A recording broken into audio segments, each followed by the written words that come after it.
Born of the forbidden union between fallen angels and human women, the Nephilim haunted humanity from the days of Jared into the Noahic flood and reappeared afterward as well.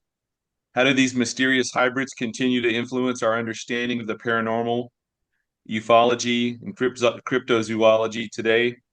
Is the resurgence of neo-pagan and occult practices across academia, pop culture, and even government signaling the erosion of Western civilization's Judeo-Christian roots?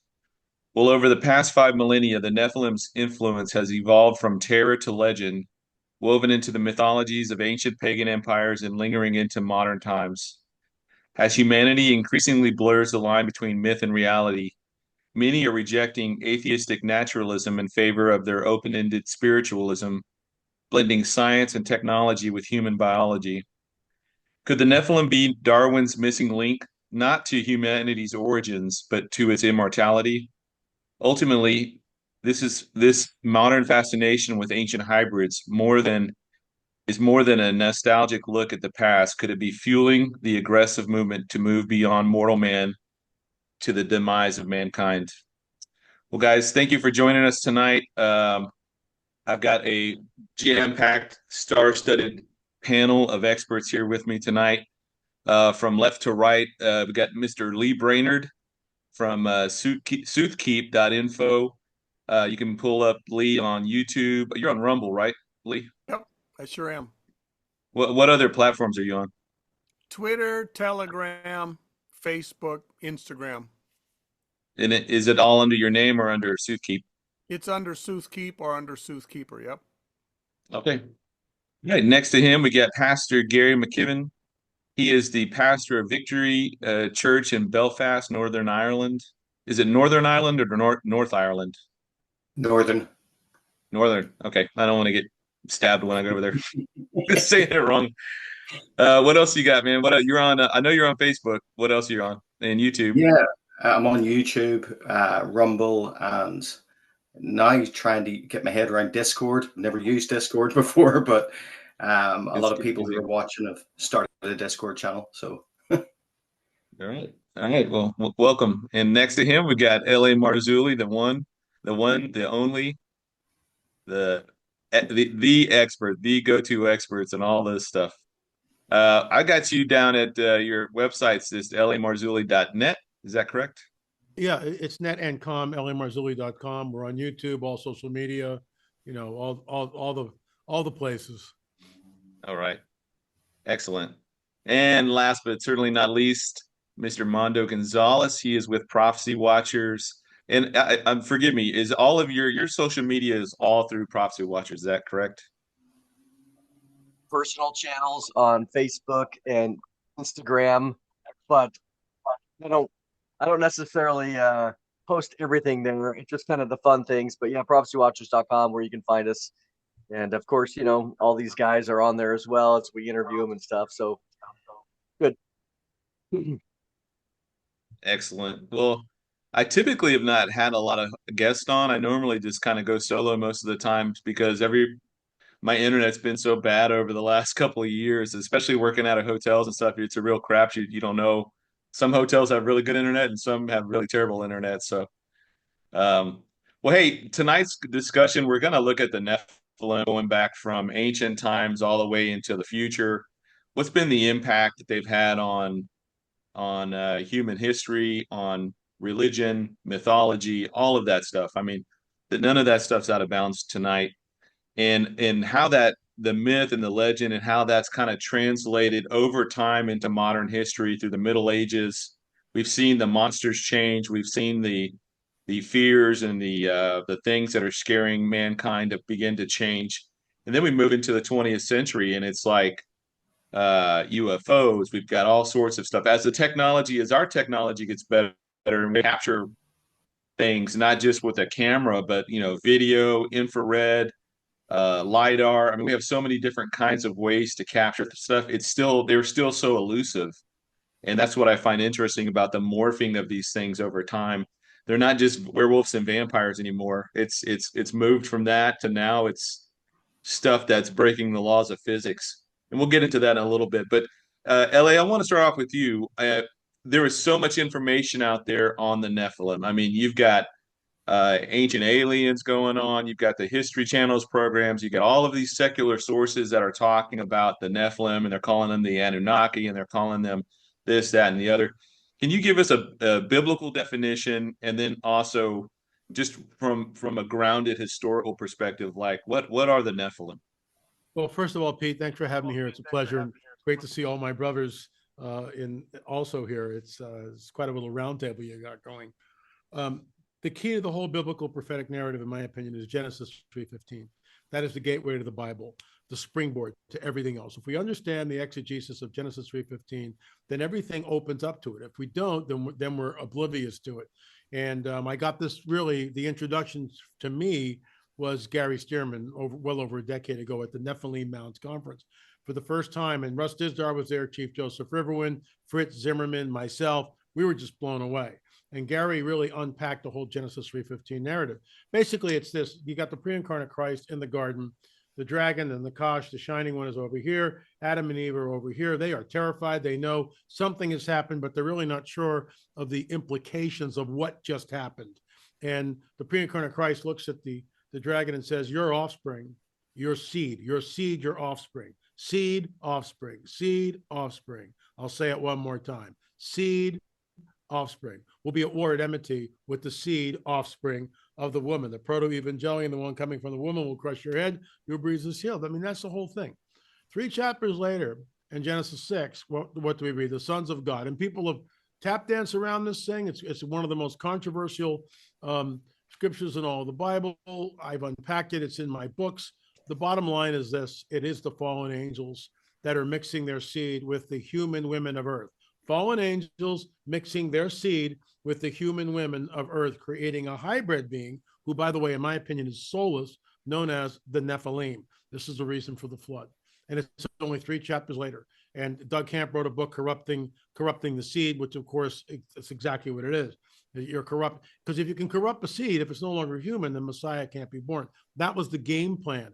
And they do it over and over and over and over again until the cross. And then it shifts. And I'm jumping way ahead of myself, but it shifts into what we see in modernity. So the shorthand is this, something you remember.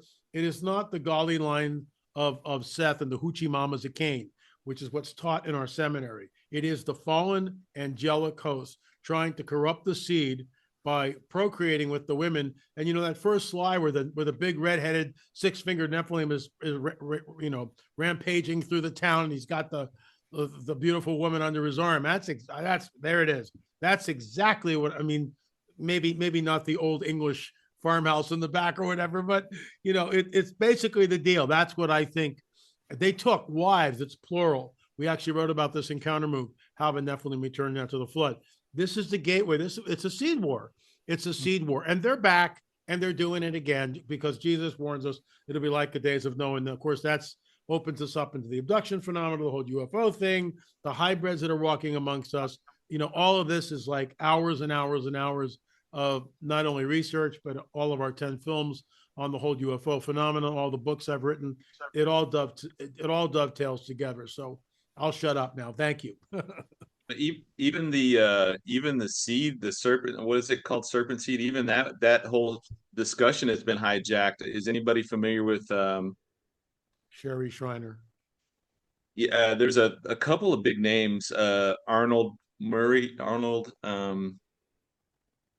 gosh, what are they called? The Armstrong. There was an Armstrong, the Armstrongites or whatever. I think they were into British Israelism or something, but there was some other group that was talking about Herbert W. Armstrong.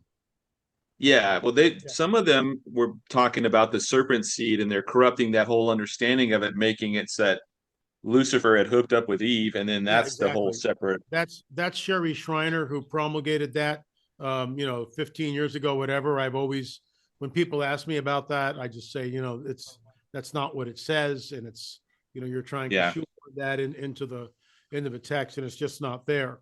So the serpent seed, the whole idea of Lilith and all this stuff, it's not right, in my opinion. Yeah. Gary, or excuse me, Gary. We were just talking about Gary Mondo. we also see in Genesis 6:4 the mention of the Gibborim. Can you give us a definition of the Gibborim and how they might compare and contrast with the Nephilim? This is really important. The word Gibor simply means mighty, and it often is. This is also this way that all Nephilim are Gibborim. All Nephilim are mighty. Okay, it says that in Genesis 6:4.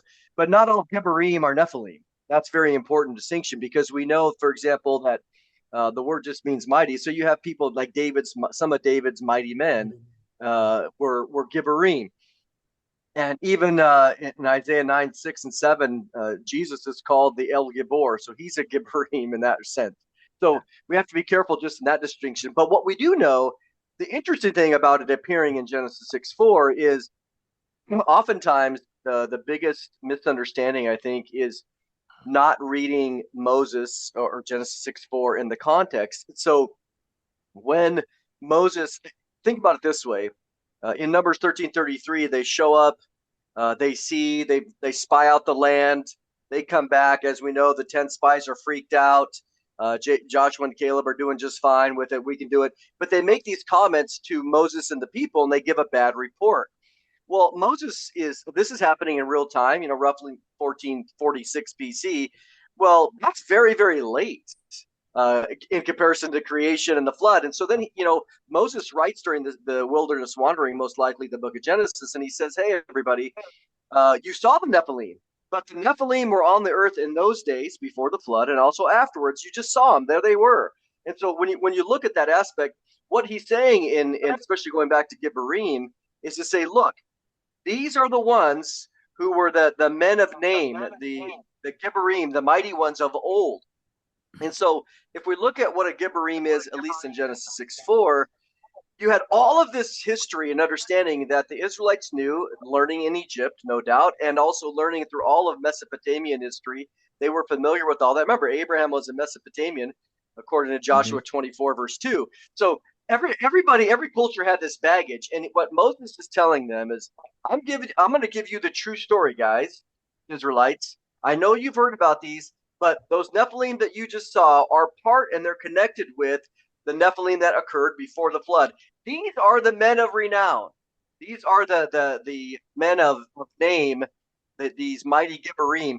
So when you hear that, the Israelites know that there was a history going back to the seed war, obviously, which Moses writes about in Genesis 3. But I think he's setting the stage for them to say, what, God killed the first generation off, but this is no problem. God will do it now. We can handle it. And of course, Joshua and Caleb give a good report saying this is no problem. And we know that they have the wilderness wandering. 40 years later, they come and they take care of it under Joshua. So as it relates to the word Gibborim, as long as we keep that in context, that the word doesn't necessarily mean a Nephilim. But there's no doubt all the Nephilim are mighty, obviously. Yeah, that's pretty crazy. Hey, Lee, I'm going to throw this is kind of out of left field, but given what we've seen with the seed, the contention over the seed of man versus the seed that Satan was trying to corrupt the seed, does that make the Tower of Babel judgment? It seems to me a much more pragmatic kind of judgment from God's perspective, because now after he scatters mankind, it's going to be way harder for Satan to do that. Would you agree with that? And then the follow up to that is, how does that then tie into all the local Mesopotamian cultures and everything with the demigods, their mythology, and how did that translate into that? Well, that's a very fascinating point. The Tower of Babel, not only was it for the dissemination of language and it was to protect mankind, and that's definitely true, but it was also, I believe, to prevent the spread of the Nephilimic bloodlines, which appear to have already started to spring up by the time of the Tower of Babel. There's several indications in the ancient literature that Nimrod himself was Nephilim. So when you break this up, you prevent this spread. You're going to limit it. It's spread to a certain degree. And God over and over again has done this. He had to spread them again in the land of Canaan. He he broke their power, broke their back, so to speak, when Joshua and Caleb went into the land of Canaan, and they fled across the ocean to North and South America, and then they were hunted down and broke down there. Speaking of fleeing, we know I guess so. It was during the time of Joshua, right? Is that when these most of these Nephilim began to flee out, and some of them ended up in the Emerald Isles. Is that true, Pastor Gary? And Yep. so, how has that impacted culture there, going back to the ancient Celts and way back pre-Roman times? How was the impact of the Nephilim felt there? Is it Well, still it's being felt there? yeah, it is. It's all through our history. On like the 31st, what we do, 31st of October as a church, we go to certain sites. So we go to a place called the Giant's Ring, which is a site associated with the Nephilim. It's associated with the occult, and we pray and we stand against that. But you can see this all the way through our mythology. What you have to understand about Irish history, we didn't have a written language really until the 7th century, 7th century AD. And everything in our history it's sort of summed up in mythology terms in the Book of Invasions. And the Book of Invasions tells of a tale in which post-flood, certain group of individuals arrived in Ireland. They were known as the Fomorians. Fomorians is literally the giant race, but it is also, if you take ancient Irish, Fomor is the word for demon. So they're actually connected. So if you were looking at Nephilim and Rephaim and how they would connect in that sense, the disembodied spirits, and they were associated, and they were always sort of in this sort of back and forth and intermingled with a tribe called the Tuatha De Danann. And the Tuatha De Danann are known as the God tribe. So LA knows this because we've had conversations on this before, that there are certain sites here that predate the pyramids, that one in particular, Brunaboyne or Newgrange in English, it's 5,200 years old. It is associated with the stories around it are all about the Tuatha De Danann, are all about paganism, all about the occult. But when we went down there and we done this sort of excavation and sort of tour of all these different sites, one of our guides was telling us that the giant myth is associated with every single site. So, for instance, with Brunaboyne, you have this giant who was supposed to guard outside of this big enclosure. And it's went the whole way down. And then, obviously, when St. Patrick arrived, when you had Catholicism brought to the island, a little bit like, I guess, with the birth of Roman Catholicism and certainly the Roman Catholic Church under Constantine, you didn't see an eradication of these old beliefs. You saw an integration of them. So what we would have previously had in history, stories about giants, stories about a god tribe. By the way, the Tuatha De Danann, I know this will interest you, LA, were said to arrive in Ireland on ships that flew. Right, so on flying ships, and that's our history. So yeah, it's interwoven so intrinsically with our history, and it's still about today. So certainly all the pagan rituals, all the occult rituals are associated with these sites, and there's been a major move back to that. I'll not get into that yet, but yeah. You've got it written into our history. So the Nephilim, or as we would know them, the Fomorians, are written into the history of Irish mythology. Man, that's crazy. That's crazy to think that they've been there that long, or that the history goes back that far. You're talking, what is it, right after the flood? Yeah. Yeah, that's insane. It certainly it leads me to believe, even mentioning about flying ships and whatnot. When you go to Daniel 10 and you read about the Prince of Persia and the Prince of Grecia, that these are high-ranking, and I don't know when this would have happened in history, but at some point in the past, if the Prince of Persia and the Prince of Grecia were assigned or had taken claim of territories, at some point, who knows, before or after the flood, but certainly those areas like the British Isles there, United Kingdom, mainland Europe, maybe Germania, parts of Scandinavia, that all these places have these high-ranking fallen angels that are governing them. And you can see how that's really shaped their mythology, not their mythology, their pagan belief systems over all that time. And you see all the stories about the Celts in England, and the Britons and the Irish and all the different clans there and stuff, and how was Druidism big in Ireland as well, or was that mostly in It's, England? it's big here. If you're talking how it's big in England, and this is not me trying to be in any way flying the Irish flag and trying to be right, but even there's evidence to suggest that even Stonehenge was from here and shipped over to England. Wow. Druidism is massive. Well, it's growing. Like the same with there's a kind of resurgence of neo-paganism here. But in terms of what you're saying, certainly, I think everything that we're looking at in terms of the Nephilim, in terms of the fallen angels, we're talking about a cosmic geography. We're talking about, you know, these territories in which we know Deuteronomy 32 tells you that they had dominion over these areas, like principalities, where we would talk about in the book of Daniel, Yeah. you know, and that fight with the principality of Persia, you know. Yeah. Yeah. That's now let me ask you all this, and you can all feel free to chime in. Uh, are we all pretty much in agreement that the basis for all of modern mythology has its roots back into the pre-flood days, right? So the Nephilim, the fallen angels, all those, I don't know how many there were. I guess if you go with the Book of Enoch, it was like 200, but all of those are the source material for all of the mythology that would follow. Is that right? Yeah.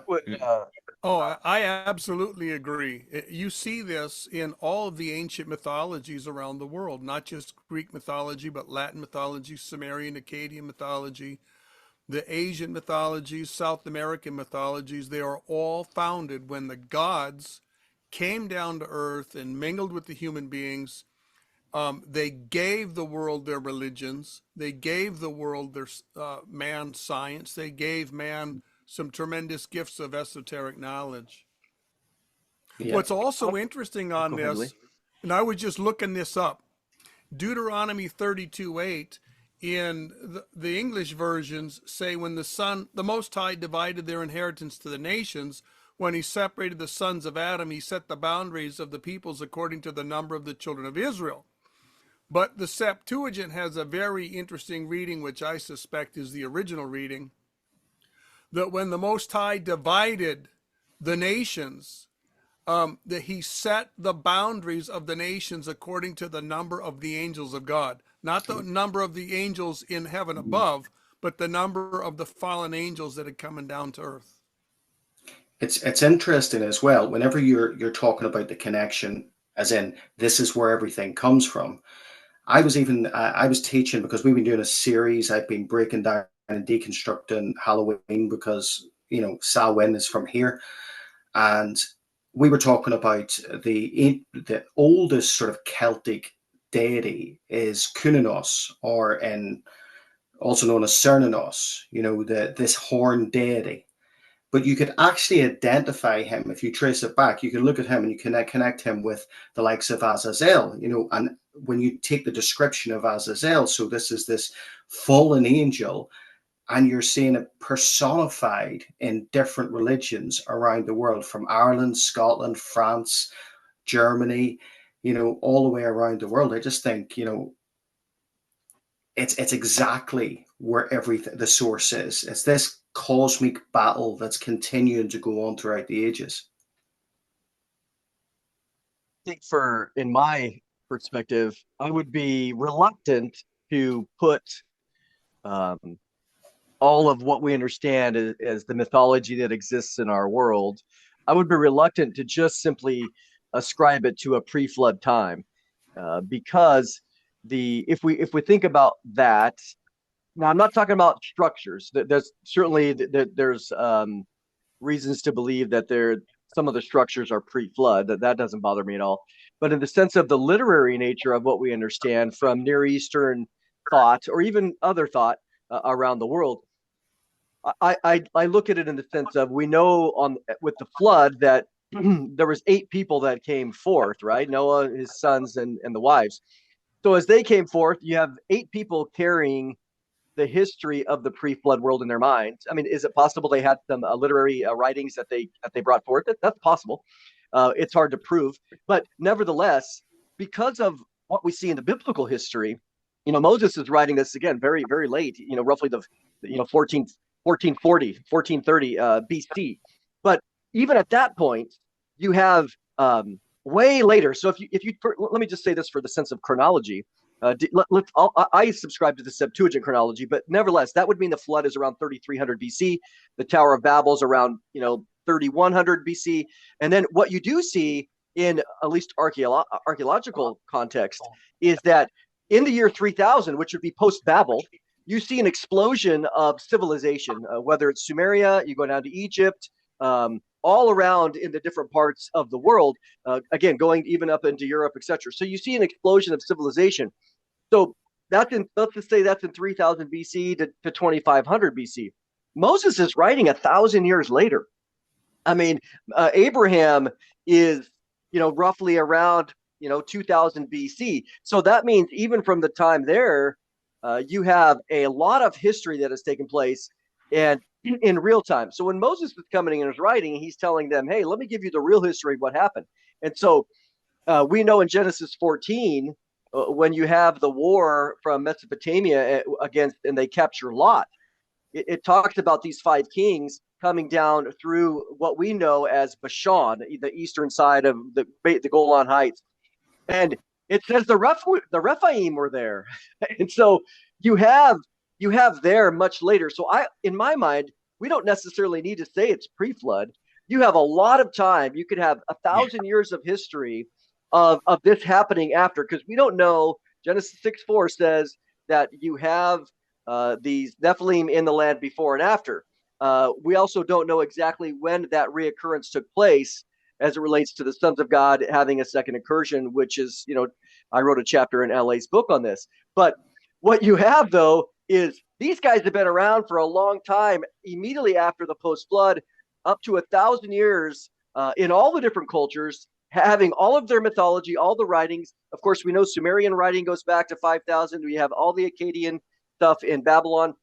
And so I would just say that there is a lot of time where the Nephilim are around all the different tribes. We see this, for example, in Deuteronomy 2 and 3, that it's fascinating how Moses chronicles, hey, by the way, there was Zamzumim over there, but God took care of those in ancient times. There was the Emim over here, but God took care of those in ancient times. What ancient times? I mean, this goes way back.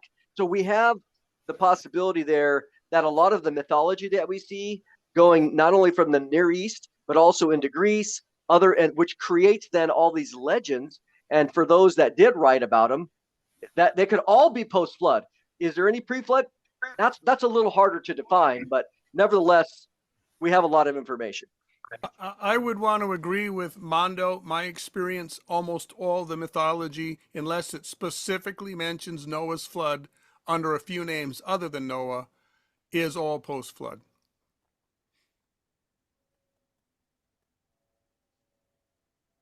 Thank you, LA. I got it. I got it. Sorry. Okay. Let me say this: that vestiges of places like Sacsayhuaman, Ollantaytambo in Peru, in my opinion, are post-flood. The structures that we see there in the Assyrian in Egypt, it's unlike anything else on the planet, and then it just goes away. It never reoccurs again. And then to Gary's point, with the Celts and coming over here, we have a 4,000-year-old structure, America Stonehenge. We've created 2 films on this. What's interesting is the bow stone that was uncovered in a collapsed chamber, which is a 3-hour conversation. Why is the chamber collapsed? Why is the stone deliberately buried? Why, when they find the stone, they don't know what it is. No one can read it. And it lays in the museum for 11 years until Professor Barry Fell from Harvard University comes in, looks at the stone and goes, I think I can translate it. It looks like Iberian Punic. And it says, to Baal of the Canaanites in dedication. What's that doing in New Hampshire? But here's the kicker. And this is one of our discoveries, which we have not gone public with. We have not gone public with it yet. It's in an upcoming film. And I'll whet your appetite. And this goes back to what Pastor Gary was saying. I think you'll find it interesting. And I won't tell you what the site is, okay? But we did some research on this one particular site. Most modern day archaeologists know about the site, and they'll say that some Native American tribe built it. They just forgot they had done so. We don't know what these people call themselves. They just fade in the history, blah, blah, blah. We went there on Beltane, May 1st. The Celts celebrate Beltane. Native Americans have no idea what the day is. This entire site, and I won't tell you where it is because I can't, this entire site, which is huge, which the man hours that were devoted to this thing is through the roof. And it's in the Americas, that's all I'll say. Native Americans had no idea of Beltane. They had no idea of what it was. And the sunrise comes right up in the gateway, right up in the gateway. I mean, that's not a coincidence. And of course, a lot of people will say, oh, well, that's just coincidence, blah, blah, blah. No, it's not. No, it's not. Because then when conversely from May 1st, you go into, late October, and the sun is setting at the other end of the site. So, I mean, this is, and now that we know that, we're looking at all these other sites. So they were over here. I mean, there's no doubt about it. They were over here. And this whole migration, and Mondo and I have talked about this, as well as everybody else on the panel. Once the diaspora happens, once Joshua and Caleb go in, and let me say this before I get to the punchline, that, and the Lord gave me this about a year ago now, that when Joshua and Caleb and the 12 tribes come up, this is the seed war on steroids. This is the full-blown manifestation of the seed war, because you got the 12 tribes coming from Abraham out of you, all the nations of the world will be blessed.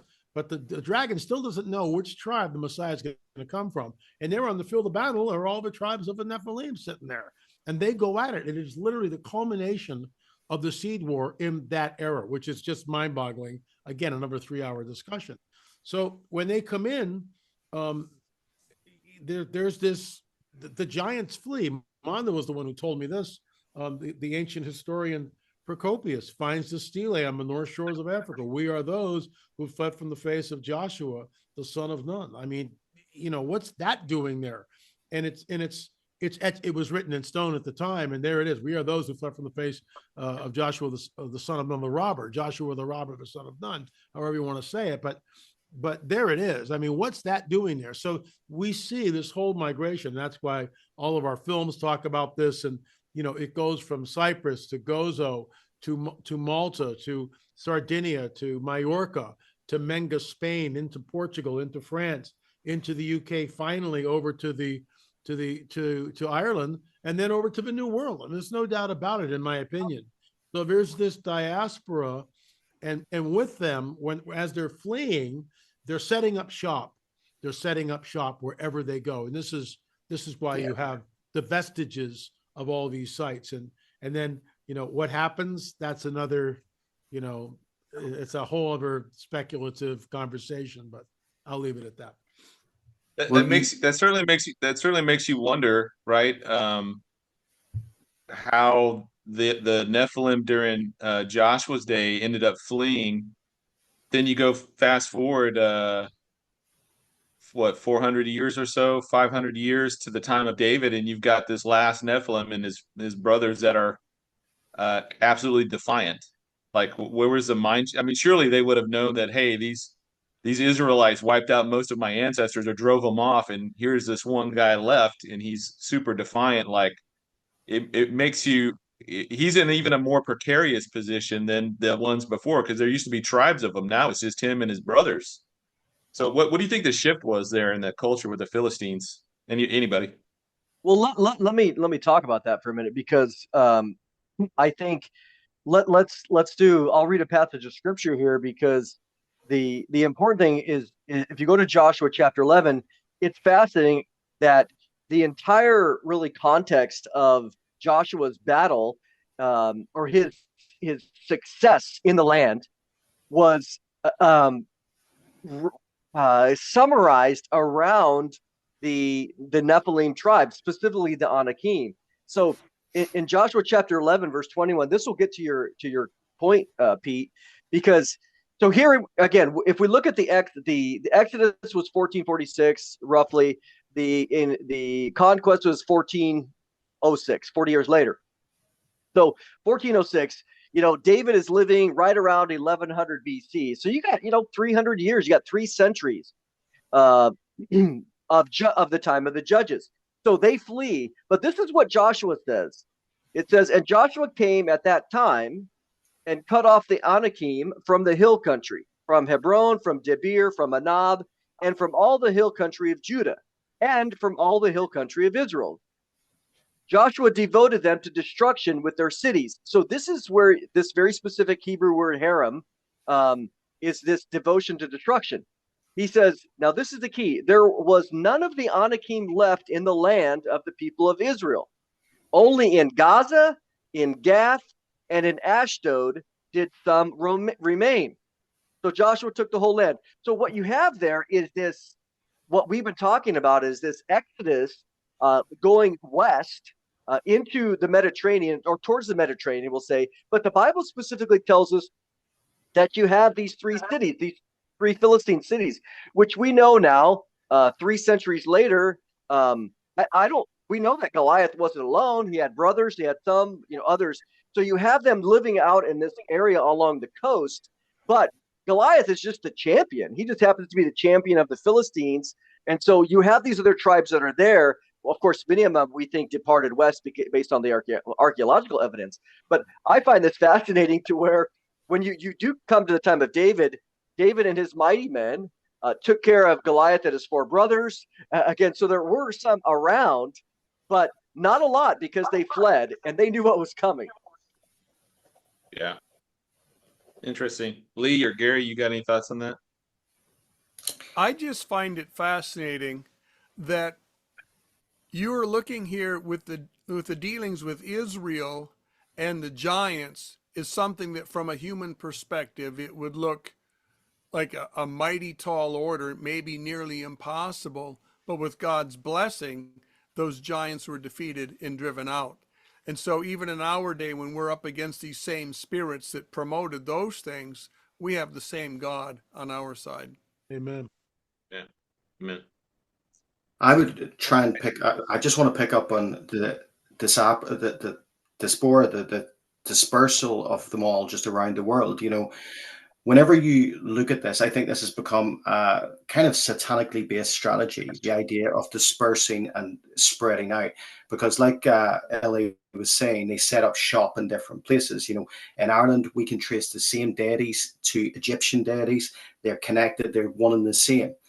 But also, I believe that even if you take the rhetoric that's been spread, like the rise of New Ageism, the rise of paganism that we're seeing now, what we're seeing based off that, or what we're seeing from that, is this continued dispersal of information in this way around the world.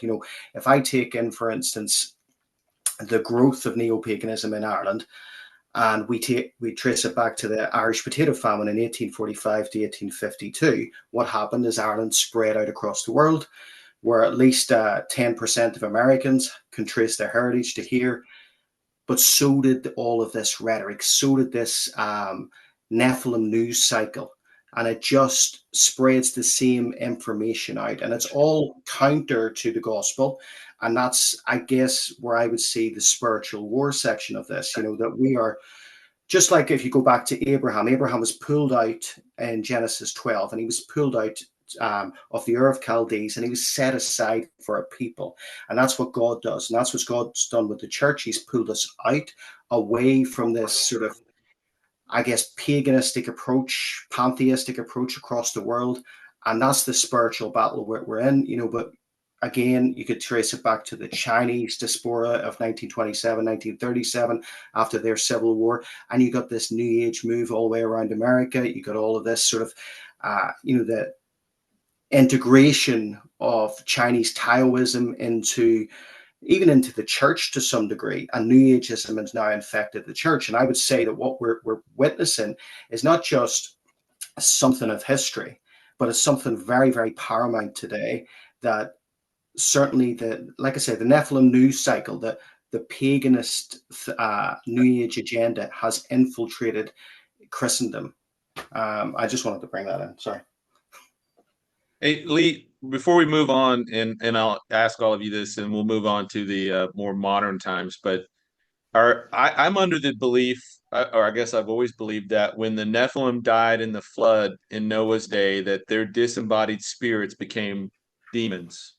Because the biggest case for me, the biggest thing for me that was kind of like the proof of that was that demons are always looking to possess things, whereas fallen angels don't need to. They can manifest just like holy angels can. So do you think, Lee, that if that is the case, and you may not agree with that, I'm not 100% sure, but if those are those demons and they're carrying forth from those ancient times, are they able then to spread that information, what Gary was talking about, of the old ways of doing things and how to make stargates, there are those demons that are possessing these people to do those things like automatic writing and speaking to them audibly and whatnot, and then bringing all that old pre-flood magic and stuff, and the ley lines and all of that technology that's been lost over all this time.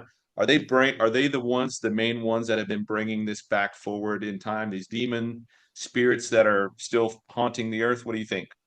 Well, I think so. I've looked at several different theories for the origin of the demons, and if you once accept, and to me it seems like it's a necessity theologically, that there is a distinction between the angels in general and the demons. The only explanation that seems to check all the boxes that needs to be checked for me is that they are the spirits of the Nephilim that were killed in the flood, and maybe spirits of Nephilim killed post-flood too. But once we go down this path, then it's very easy to trace the same Babylonianism from Babel all the way through in 1,000 permutations. We're able to trace different forms of dark art and magic as they spread through the world. The shamanism, the paganism, we're able to trace the secret societies over and over again as they reinvent themselves. We're able to trace the spread of the mythologies as they morph from generation to generation, conforming to the fears of mankind. And we see the spread of this blatant rebellion against the living God that always ends up in moral perversion. I think this absolutely is traced to this. And I think I would add one more line of thought to this, that not only is this being spread through the fallen angels and through the Nephilim spirits or the demons, but I think there's probably people today in the secret society corners and the upper echelons of society who actually have Nephilim blood themselves. Mm-hmm. Gary, Can I ask Mondo, a question on that? Good. Sorry, could I just ask Ellie a quick question just based off that? Sorry, Mondo. But when Lee said about them having Nephilim blood, there's a gene called, or I think it's a gene, or APA. It's part of the genome, and it's connected. It's the gene for giantism. Would that be then something? Would that be something to sort of, I guess, tick there of Nephilim descent?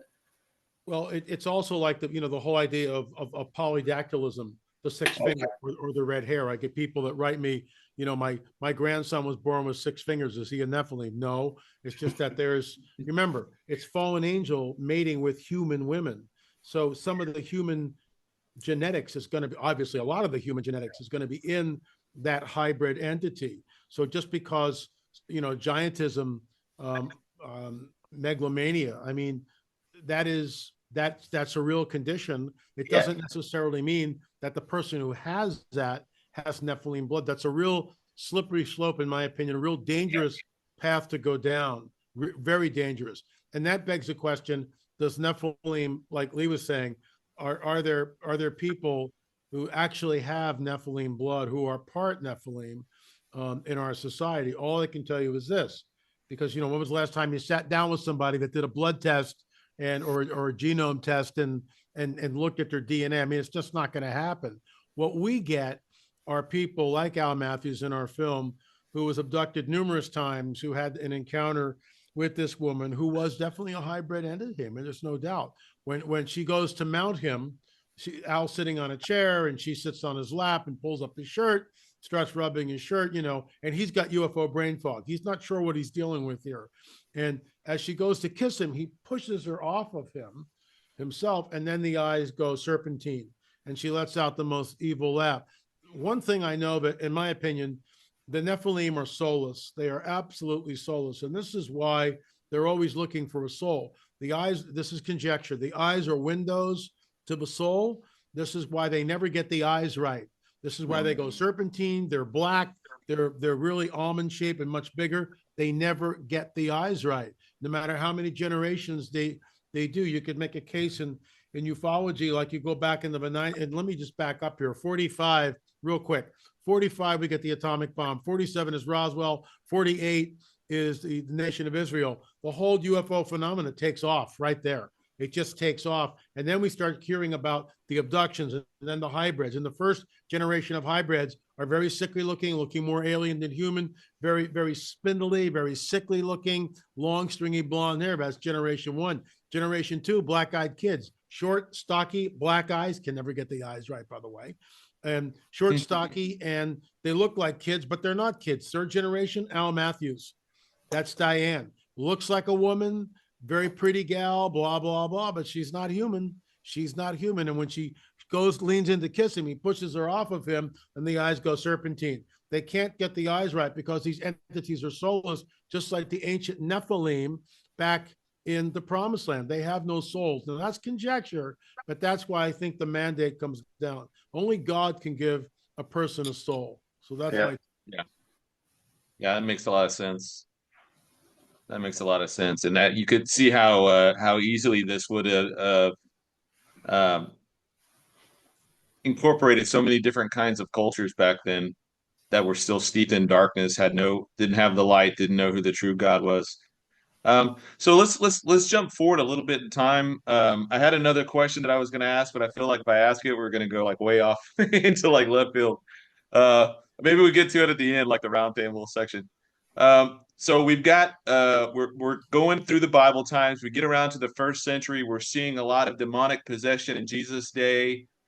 We see the interaction with him and the demoniac there at the Gadarenes. The demon has knowledge. He's exercising intelligence by saying, we know who you are, and please don't send us to the abyss right now ahead of our time. So they have this knowledge. They have, which in the Greek, I believe demon means knowledge, or it means like intelligence or something to that effect. And so these things are incredibly smart, incredibly, I mean, they've been around since the earth was put together, at creation. So they have a fundamental understanding of how things operate at a molecular level, maybe even down to the quantum level. And then you have the spiritual nature of them, that they're the fallen angels, and both the fallen angels and the demons are then both interdimensional and kind of come and go in and out of these things. Now, if we move forward past the Bible times up through the third, 4th century AD, you got the conversion of Christianity is beginning to take hold in Rome. Constantine obviously converts to Christianity at the beginning of the 300s. And then by the 80s, I think you have a guy, one of the emperors, Theodosius, I think was his name, basically mandates. Is that right? Yeah, Theodosian. Theodosian makes Christianity like the state religion at that point. Is that where we kind of see the drop off of the supernatural in the old times, or the ancient times, and cultures around the world? Because I'm not as steeped in the culture, so I don't know when the big drop off is for when a lot of like what we consider the ancient world, if we consider the ancient world at the conversion of Rome, so everything before that was ancient, everything past that is now modern, and are we seeing that shift in our understanding of these beings happen, or were they really open to it? Well, I would just want to put in one seed thought and the other guys can expound on it. But I don't think that the supernatural kind of diminished significantly at that time. I think it went into the closet, and that it's been practiced in the closet, the background, in secret societies, whether religious or pagan. And it's only been in the last century that this stuff has started to come back out of the closet in public. Makes a lot of sense. I would 100% concur with that. And, Pete, you were right. Theodosius, and Theodosius was a different emperor. But what you have there in that period was, we understand this, that basically that you have the church and the world being married together in the new Roman Empire. So you have all these efforts by those emperors, and what are they seeking to do? Well, they're ruling over a large swath of the world, which involves a lot of paganism. So this is where they just blend it all together. You have this is where Mary worship, the Queen of Heaven. You have all these Babylonian things that were involved within pagan societies being mixed together within Christianity. But as Satan often is, he will go in the shadows. And we see that in our country, where I think certainly there is a real demonic presence, but it's in the shadows for the most part. It's done more through doctrines of demons or principalities and such, influencing thought. But going back to the 4th century, when the church begins to spread, you do see, again, I think Lee's right, these things go back. And then I would say if you were to look at the other parts of the world, you still have, and even to this day, if you go to Africa, you hear about this with missions trips, people going to these places, demonic entities and powers are still very, very active and overt. But they still have relative permission to be overt like that, where in our Western scientific mind, Satan has chosen to put it behind the scenes in order to promote more of a naturalism, more of a physical naturalism, rather than admitting that there is a spiritual world.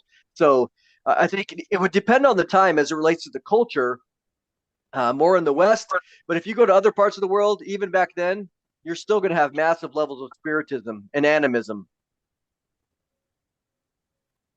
I guess that would be the case in the UK or, the England, Ireland back then, because when the Romans got there, they were pagan. And I don't know when St. Patrick got there, but I think most of England stayed pretty pagan for a while. If I'm understanding correctly, you had the Britons that stayed pagan, the Welsh, Scottish. the Saxons converted to Christianity first, I believe, and then you still had the Scots, and the rest of them were still pagan. So the only ones that were Christian at that, from the 4th century to like say the 10th century, were the Saxons were the first ones. Is that correct? Yeah, well, the whole of the UK got the influence of the Roman Catholic Church. It sort of came in here, but with what you kind of found, again, it wasn't the eradication of, I guess, pagan, Gnostic, Hermes Trismegistus type thought. All that got integrated in. It got, for instance, when you talk about the connection between the Irish mythology and the priest and the Catholic Church, one of the things that you find in countless stories is that the priests or the Catholic Church refused to challenge anything in regards to the fairies, the Tuatha Dé Danann, or anything like that. They didn't want to challenge. They were actually operating off the same thing of the rest of the public fear of these entities and this sort of, thing.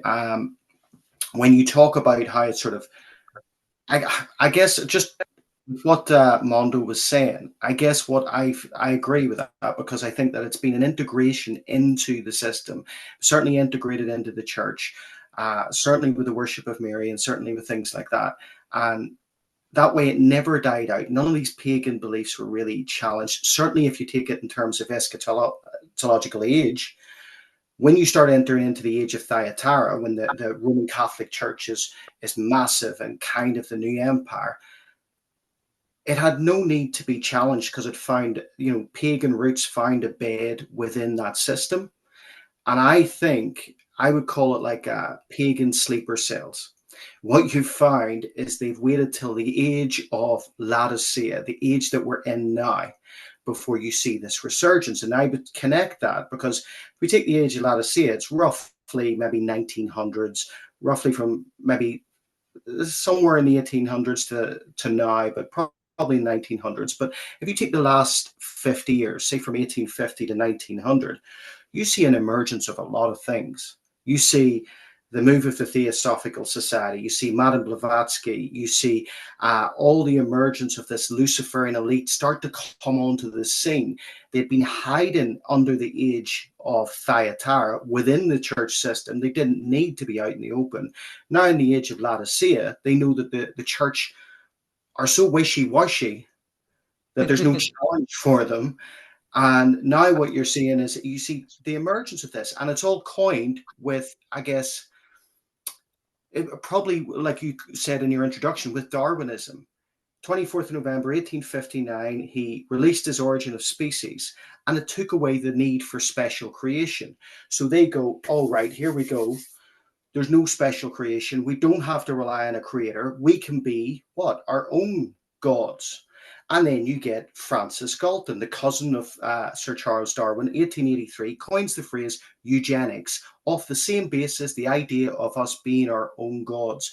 And now the age of Laodicea has become the springboard for the reemergence of paganism that I believe, like Mondo was saying, has sort of been integrated into the church through and integrated into the system through the age of Pergamum and the age of Thyatira until it found its day. This age now. What's fascinating to me about Thyatira, and just the fact that you brought that up and connected that with these sleeper cells, these pagan sleeper cells. What is the largest esoteric, mystic-based religion in the world? And it's got to be the Roman Catholic system, because look at the Roman Catholic archives, the libraries, where they've got. I've never been there. I've only seen videos of it and stuff. But think about all of the pagan, the dark, the grimoires, and all the different things that they have in there. That they created a lot of those grimoires back in the Lesser Keys of Solomon and some of those other those texts that are very satanic. But a lot of that stuff is kept in the archive there in the Vatican. They're like hoarding all of this secret knowledge, and they've been absorbing paganism from around, because when a Catholic church, when the Catholics moved into a culture, they kind of adopted the culture and made that made that culture with the Catholic Church there very unique to that place. So Catholicism in Africa takes on its own kind of flavor. That comes over to the Americas. We get Santeria, voodoo, and some other, all these kind of blends of things happening. Same thing with Mexico. Same thing with Poland and other parts of Europe. It kind of absorbs the local cultures and customs and kind of brings that. And for the last, I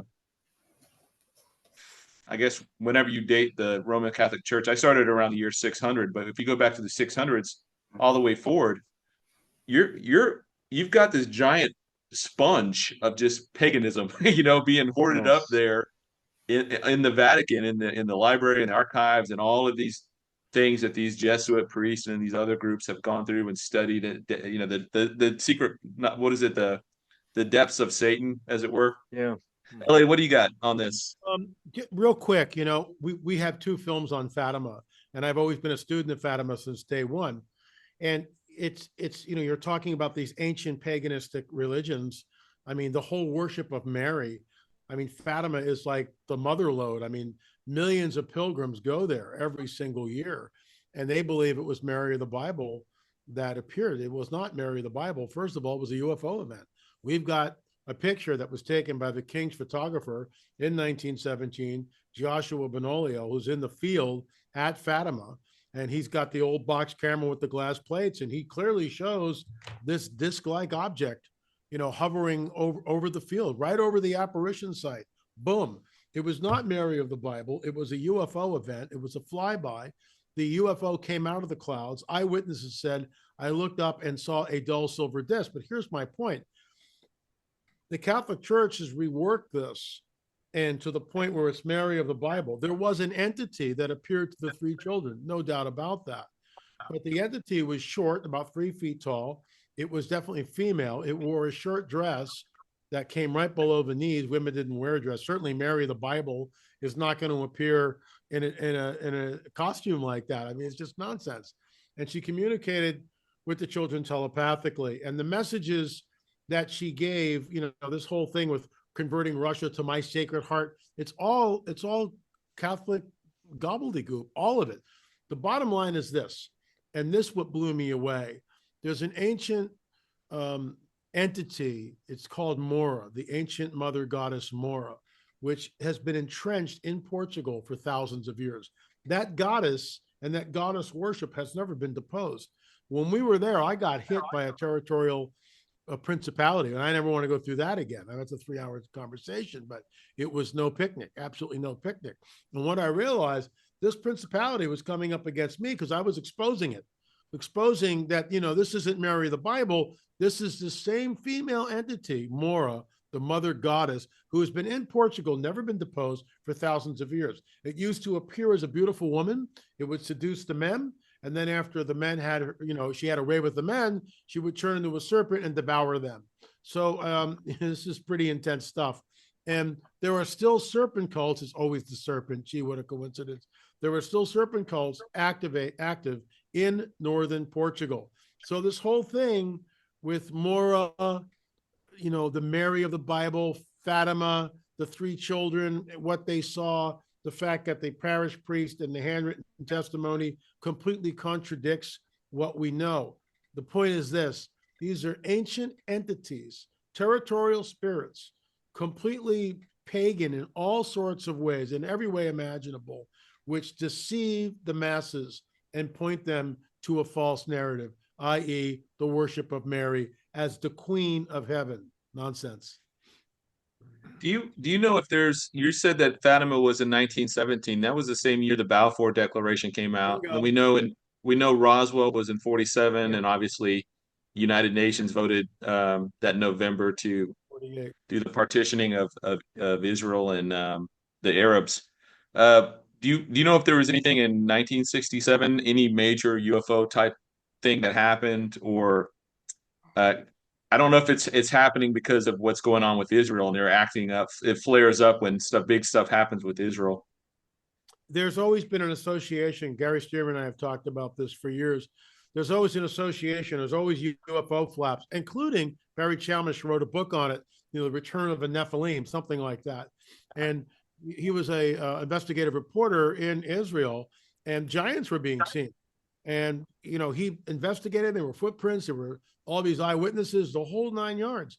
And there's always been a lot of UFO activity in and around Israel and what's going on. Also Iraq, a lot of war zones. There's a lot of orbs, UFO activity, all this kind of stuff. And that leads into the idea, you know, what's the final rung on the ladder of disclosure? Because I think it's a coming great deception.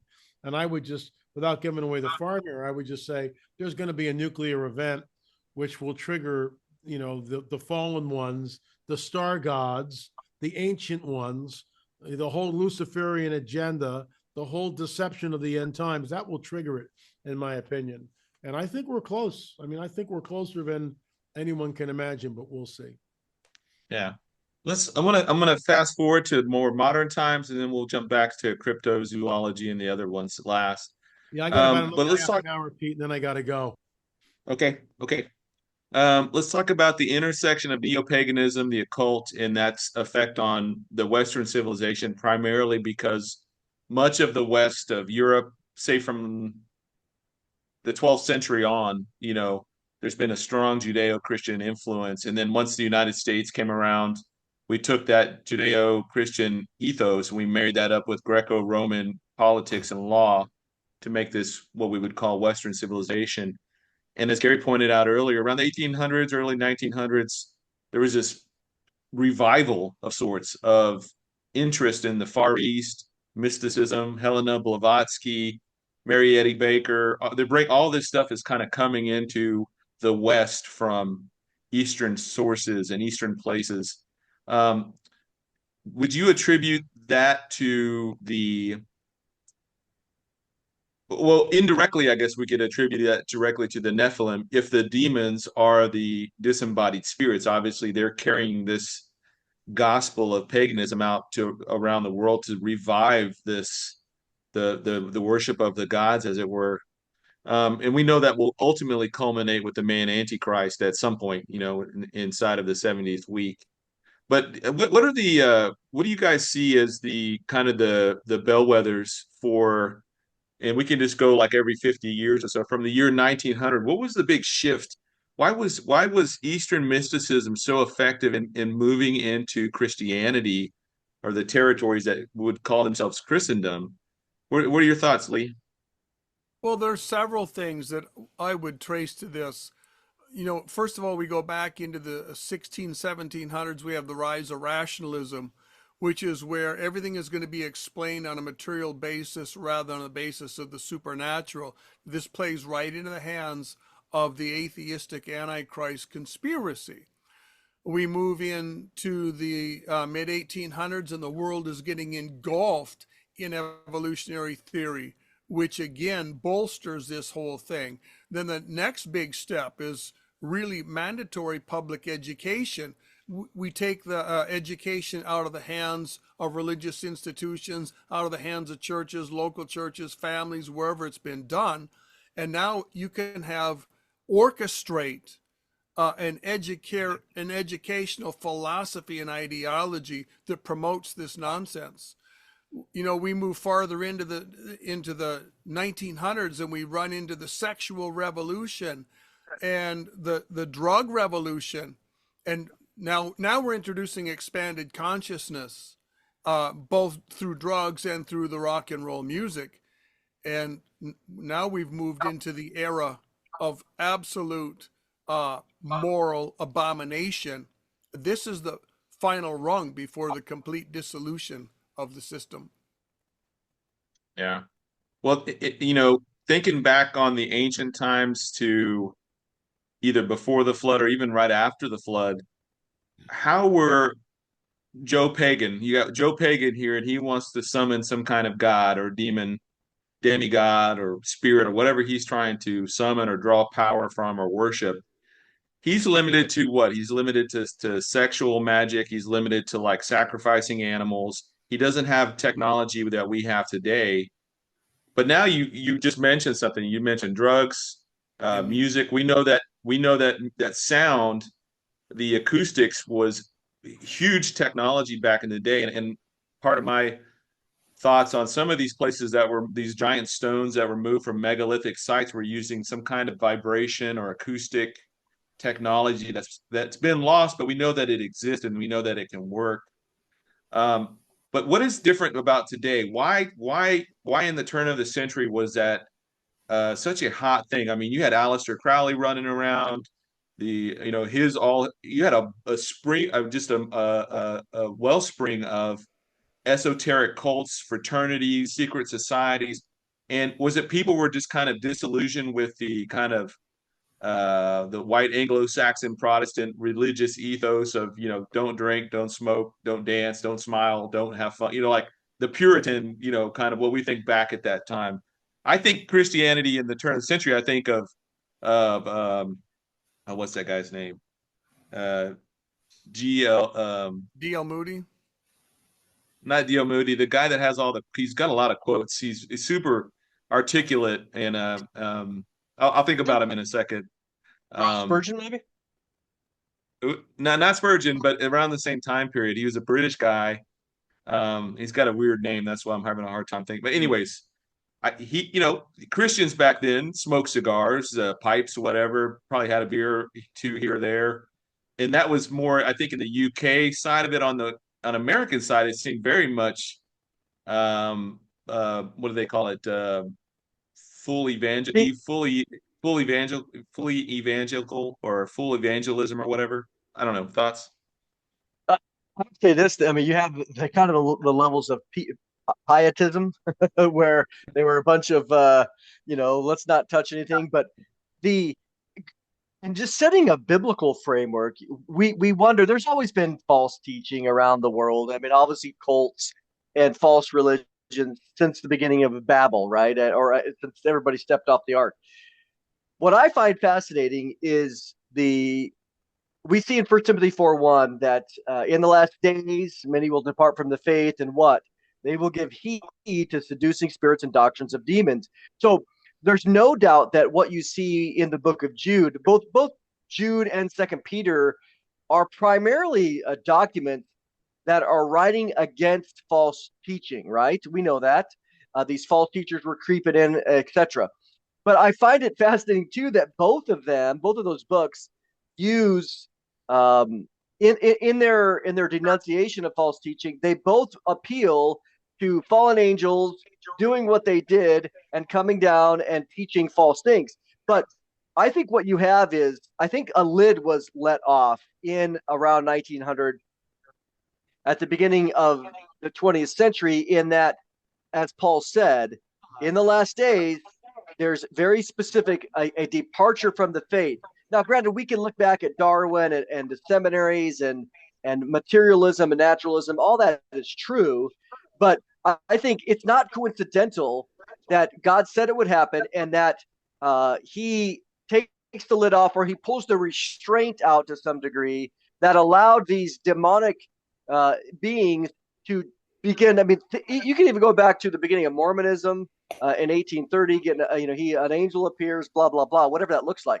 So I think it's a sign of the times, because as you just outlined, just look at all of the false teaching that became very influential from really the 1885 till the next 50 years. It's almost unimaginable what has occurred. Boom, and they're all consistently, even again, as we know, leading into I would say, let's go 1885 to 1945. So you have all of this appearing, Blavatsky, others, Crowley, and then leading into all the New Age thinking, which was, boom, perfectly laid the foundation for 1947 and 1948 with Israel. I find it absolutely fascinating. Yeah, or the Alice Bailey. Really? Who was it? The lady that influenced the United Nations significantly? I'll say Billy. Yeah, it's Bailey. Yeah, total Luciferian. I would say this. I would add to that a couple of things real quick. That if we read the book of Acts in the early church, the Spirit of the Lord, I mean, the gifts, and I realize this is controversial because some people say the book of Acts closed and it's not, and the gifts aren't applicable to our time. But you take a supernatural out of the church, and I'm not talking about the excesses in the charismatic movement, which to me are completely insane. Because whenever the Lord appears, when I've really been in a meeting like that, there's a holy reverential silence that permeates it. No one's screaming, no one's jumping up and down. Usually people are weeping in repentance. It's a whole different deal. So you take that out of the church and you create this ceremony, and up till the Reformation, that's what it was. It was a ceremony. But I think one of the keys is that you take the spiritual, the supernatural out of the church completely. So it has a form of religion, but there's no power there, in my opinion. And I know people will disagree with this. But then you get the idea of this trickle of Jews at the latter part of the 19th century coming back into Israel. That starts the prophetic clock kicking on some level. The enemy sees this. So you've got this vacant, dead church, and you've got, and I'm going to get in trouble here because it'll sound misogynistic, but gee, isn't it interesting how it always comes through the women? Madame Blavatsky, Alice Bailey, and others. I mean, there's men involved too, but the mother of the New Age is Blavatsky. All of her writing, she would lock herself up in a room for 4 or 5 days, automatic writing, which of course is an occult technique. Come out, here's a whole tome. Thank you very much. You also get the greatest influx of Eastern mysticism during that time, Krishnamurti and other people like that. And then it jumps up after Israel becomes a nation. It goes on steroids. You guys were talking about drugs, sex, and rock and roll. I mean, you can't even imagine if we were in a time machine and let's say we were born 1,000 years ago, and you said, I'm going to take you to an arena where people are listening to this music, you wouldn't even believe how loud it is, and they're all on psychotropic drugs and blah, blah. And you would go, well, that's never going to happen. And then boom, you're at a rock concert and everybody's stoned out of their head. Now I'm painting with a broad brush here, but that is an absolutely unprecedented series of events that have only really taken place in modernity. Yes, there were bacchanalias. I totally get all that. Not like we got now. It's the same, but much different. And way, I mean, like, look at the guy The Weeknd. I mean, it's a blatant satanic concert. It's what it is. I mean, they've got this huge, it's blatantly satanic. So and then after World War II and well, let me back up. World War I into World War II, you get this huge influx of occult books. And then in the 60s, the same thing happens again. And everything turns to, look, I was caught up in Eastern mysticism. I was with a guru for 3 years. My third eye was open. I mean, I've been on the other side of the aisle. It's real. There's power there. So the fact is, someone's looking for some sort of a supernatural experience, or they're trying to find God or whatever, and they go to a guru and their third eye is open, like for me. And it's like, I finally found God, but I didn't find God. I found the Kundalini serpent spirit. Yeah. And it would be years later when I became a Christian. And then I found God. Can I just pick up on that? Just from the point of both, sorry, somebody's trying to phone me at the same time. With both what LA and Mondo said there, I also believe there's an infiltration that has happened, in the sense of what Mondo was saying, the doctrine of demons. You can't destroy the Church of Jesus Christ because the gates of hell will not even prevail against it. So you infiltrate it. And then what you've seen in the 20th, and even right up to now, the 20th century right up to now, is that if you were to mark what the general public would see when they looked at the church, I think scandal would be one of the big neon lights lit up. We've seen the scandal with the Catholic Church. We've seen scandals continually. And I think that that's something like a satanic strategy, maybe a strategy based off the fallen angels right the way through. If you can't beat the light, infiltrate and cause pain. Because one of the reasons, certainly in a lot of interviews that I've done, one of the reasons that people have turned away from Christianity and adopted maybe a neo-pagan, new age approach is because they've been hurt in the church. Yep. And they've been hurt through, I'm not talking like, well, someone looked at me or took my seat on the front row, that type of hurt.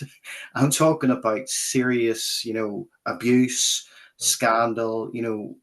There's certainly in Ireland, there's major scandals in the sense that the Magdalene sisters, you would have had your child taken off you if you were an unwed mother, and that child would have been taken away from you without your consent. That type of thing. And the church is now identified as that. So people are going, well, I don't want to go with that. And the church is corporately, I would say globally, not everybody, and I'm not trying to use a broad stroke of the brush with people, but certainly in the headlines, the church has appeared not to be representing or personifying Christ, and as such, people are looking for an easy option. And in the age of Laodicea, when the church, like I said, wants to keep to themselves, doesn't want to engage with the world, the loudest voice in the room happens to be Satan. The loudest voice in the room happens to be the demonic. And that's what's attracting. If you look at all these kids now, I homeschool, or my wife homeschools our 3 younger kids. Right? The reason we did that is because now the kids, the primary children, we have furries in classes. We have children as young as 6 identifying as the opposite sex, all, trans, this, that, and the other. And it's all demonically rooted.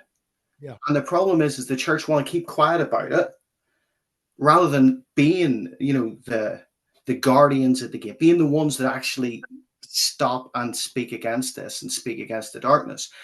And what the world is saying, well, the church don't accept us, so they're keeping themselves over there. So what we'll do is we'll just embrace ourselves. And neo-paganism accepts us. You even saw the likes of this with abortion. What did the Church of Satan do when Roe v. Wade was overturned? Well, the Church of Satan claimed that no, abortion is a rite and a ritual. and they tried to claim it. Not they are trying to make them. Satan is trying to make himself presentable to a disenfranchised generation that has been hurt by the church. So I just wanted to bring that in because I think it was in line with what. Sorry. No. I just want to add to that. That the Book of Enoch tells us that the first abortion was given to us by a fallen angel, because it says in the Book of Enoch that, I forget the name of the fallen angel, taught the women how to kill the embryo in the womb. It is their sacrament. It is their blood sacrament. And you'll notice that the Democrats, that's all they offer. Let's kill as many babies as we possibly can. The fact that we're even talking about this shows me how far we have slid as a people, as a culture, as human beings. It's beyond the pale. The guy's name I was trying to think of earlier was G.K. Chesterton. But every time you see G.K. Chesterton, he's like eating something or drinking a wine, or he's got a cigarette or something, you know. Yes. Speaking of, and this is for Lee and Mondo. Speaking of I think we would agree that words have power in them. We see that in Matthew 16:19, where Jesus is talking to the church, you know, saying what you bind on earth will be bound in heaven, you know, etc. That our words have power. And I don't mean it in the prosperity gospel sense of it. Like, you know, I trying to picture a new Lamborghini in my garage or something. I don't mean it like that, but words spoken can be evoked bad things. And that's why a lot of the occult, they rely on these rituals and the chants and this, that, and the other. So not only do we have that, we have the evolutionary theory that's permeated through most of the sciences. You have pop culture, the resurgence of Eastern mysticism in the West, filling in these gaps where traditional church had long since abandoned the supernatural realm. I think they're coming in through those cracks. But now we have technology. We have technology and discovering, for instance, like DNA, or splitting the atom before that, but then discovering genome sequencing and all that, and how we've been able to manipulate that stuff. Talk, Lee, about, you know, just some of the issues with technology that you think has helped enable or sped up the zeitgeist, this demonic zeitgeist that's been just kind of permeating our culture here in the last 50 years. Yeah, well, right at the core of ancient mythology is the idea that these god men came down from heaven, and not only did they intermingle with the women, they gave man science and technology. Like we read that they gave man fire. Well, they didn't give man fire to build a campfire and cook their dinner. They already had that. They gave man fire that they could taught them how to get fire hot enough to smelt metals and to smelt precious stones, our gold. So fast forward to the modern times, I think the same thing is going on. There are people in relatively high places in technology circles that have admitted candidly that they received some of their insight and wisdom from ascended masters, or from other spirit beings, spirit guides they call them. We're still having a communication of technology, a communication of music, a communication of many secrets to man. And I think this process is going to keep going. And I think we're seeing an explosion of this increase of technology in the last few decades. And it goes hand in hand with Satan's program to absolutely dominate the world in the last days with big brother government, big brother technology, big brother surveillance, big brother social grading. All this stuff meshes together, and it's coming together at a pace that I think only Satan could give man. Yeah, I would say the internet as well, even though the internet itself in itself is a tool. We think of it as a tool. There's a great article that kind of just blows my mind when I read it. It's called "The Internet is Full of Demons," but it talks about how the internet is just the latest iteration of communication, and that we have that's been manipulated by the demonic realm to become something else. But I'll link that to this show in the show notes. But what do you think, Mondo, with technology being added on top of the pile of all these other things that are expediting exponentially the return of paganism, and and the occult and all that. Just as we've been discussing, I don't think there's a I don't think there's a way. It's almost unfathomable the way to measure. How do you measure like the influence of either the fallen angels that we see again in the book of Enoch, the book of First Enoch, providing this level of information, and it returning at the end of the age. When we look at, for example, the beast system, which we're describing, I think we all recognize that the beast system could not be as successful as it's going to be without having technology at the very foundation of what it's doing. This is why when you read a lot of Klaus Schwab's material, his Fourth Industrial Revolution or his Great Reset, he says quite clearly in the appendix of those books that he lists out 21 different technologies and says, look, all these technologies basically are a gift, and we're going to use them to accomplish this paradigm or this goal that they have. So when we think about that, what you said was exactly right, Pete. In that, when you look at the internet or anything like that, it can be used of good and used of evil. I find it interesting that the very same fallen angels who provided the technology, as Lee was saying, for the smelting of iron, making weapons. It's interesting that those same weapons were used to take off the head of Goliath. Okay, so they can be used. They can be used by God in saying, "Okay, did you really mean to do this?" Because it's going to be used against you, which is classic, the way that God works. But the nature that the time that we're in now, again, let's think about it from this perspective. For 6,000 years, at least, if you look at it from biblical history, 7,000 years of biblical human history. We're living now in the last 200, which is very small, but look at the technology that we have now in the last 200 years. And so God was waiting, I think, in his sovereignty. He allowed all this stuff to be relatively hidden, besides, again, some of the more I would say non-digital. So swords, stuff like that, weaponry. But now we're living in the digital computer age, which, again, God has reserved for this time, because I don't think mankind has the ability to control themselves. Why? Well, going back, we see this with the mapping of the genome in the year 2000, right? So now all of a sudden we're trying to splice things together, make chimeras. We're being very foolish in how we're dealing with CRISPR-9 technology and these other things. We're trying to create or clone. So you have that. Then introduce, transhumanism as it relates to this technology and even the genetic studies, artificial intelligence. We're foolish. Mankind is foolish in how we just blare ahead. It goes back to the phrase, well, it's not about whether we could, it's about whether we should. And so there's no doubt the technology, what we're seeing now is part of the whole mantra of the game of the enemy, knowing the cashless society, the digital era, digital passports, all these things that are helpful for control, surveillance, etc.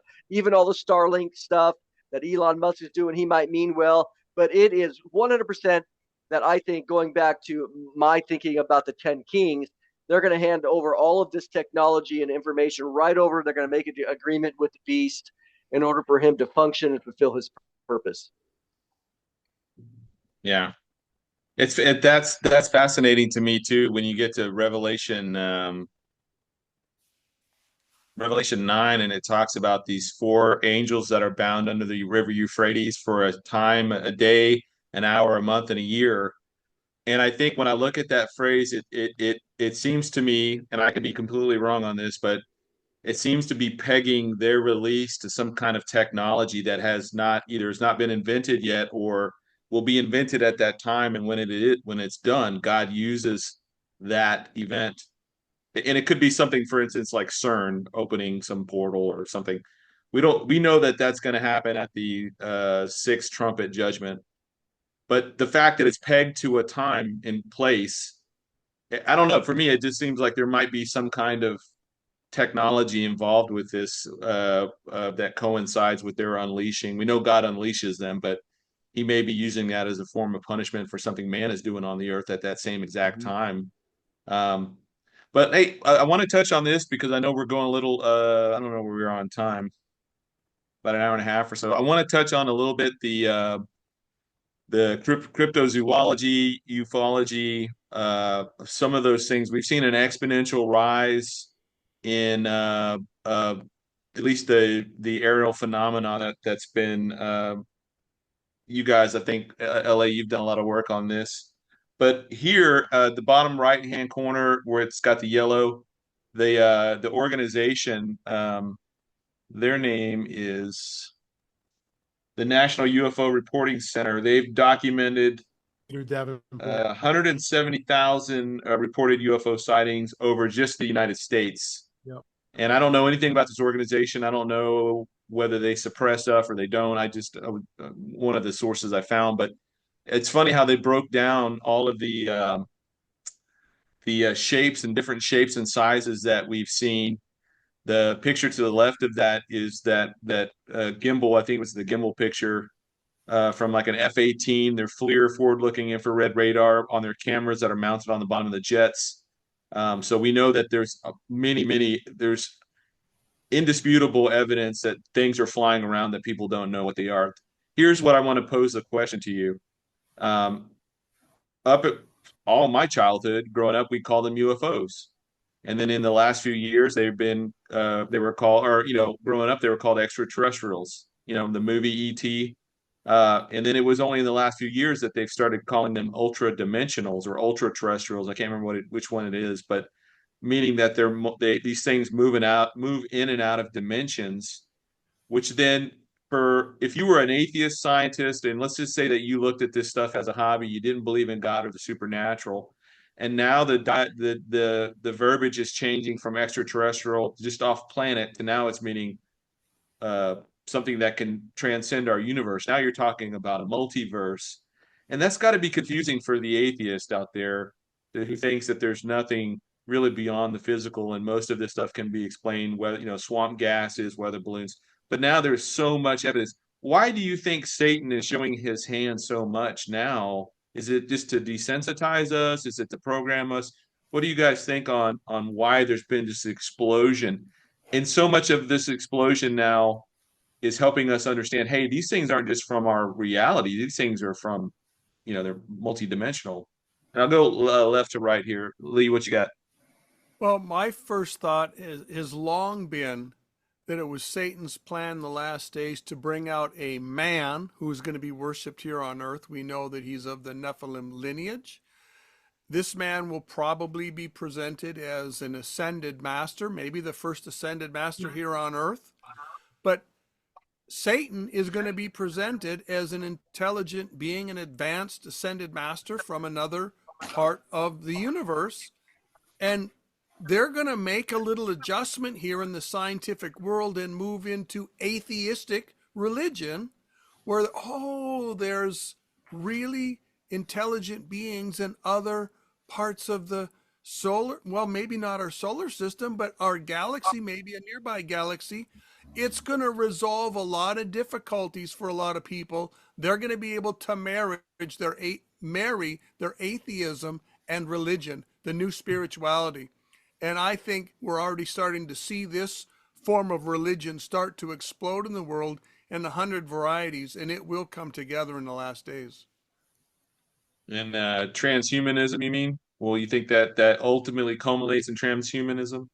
Well, I think transhumanism is going to be a part of the whole package. I was looking mostly at the aspect that they're now going to be able to have atheism and religion, which in the past they've not been able to have. And now they're going to be able to have it because there's intelligent beings who are so far ahead of us in other parts of the universe that for all practical purposes, they are gods. And they're going to give us the ability through transhumanism and through spiritualism to be able to ascend to their level. Probably not rank and file for the whole human race, but certainly selected few who are worthy will be given that privilege. What do you got, Gary? I think it all sort of culminates with Isaiah 34. Isaiah 34 tells you that the judgment, aka the tribulation upon the nations, is synonymously linked with the judgment upon the fallen angels, the B'nai Ha Elohim. But also, when you picked up on Alice Bailey earlier, and Alice Bailey, her writing her book, The Externalization of Hierarchy, 2025, talks about the return of the Matzera, who is the world teacher, their New Age type of Messiah on the scene. And they believe that we're entering into that age from 2025 onward. And I believe that there's certainly a, whether the timing exists in God's hands. God is the one who's in control of the timing. You know, we can guess, we can certainly make assumptions, but it's God who's in control of the timing. But certainly within the occult and the globalist elite, there is a thought process that we're nearing the time. Amen. And as they think that we're nearing the time, I think you're going to see more of these appearances, more of these. It fits in with the rhetoric of the occult. And interestingly enough, you talk about interdimensional. Roscommon in Ireland is the home of Halloween, right? The home of Samhain. It has the Cave Onagat in Irish, which is by the church. It was called the Cave or the Gates of Hell. Right? That's the place where apparently this god tribe in Ireland disappeared into the other realm, into another dimension. And on Samhain, so this is how it all sort of comes together with paganism and occult. The veil is thinner and they come out. Funny enough, Roscommon is the epicenter in Ireland for UFO or UAP sightings. Now, maybe I'm just jumping to make a link together there, but I'm saying that I find this interesting.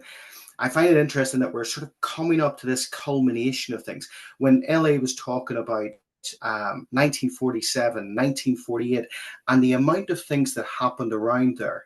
And then, I know that some people don't take the fig tree prophecy or the fig tree parable as a prophecy, and others do. But if you apply the generation side to that, then you're talking 80 years from, and you're certainly starting to see a culmination in this window of time that we're in, where there's an intense activity. And more so, I guess, for me, the biggest part of this is the world is primed for it. The world is being primed to not look to God and to not look to Jesus as our savior, but to look to someone in the political realm. The world is primed to look to space and outwardly, and to look to the technocrats for all the answers, those involved in transhumanism like Elon Musk.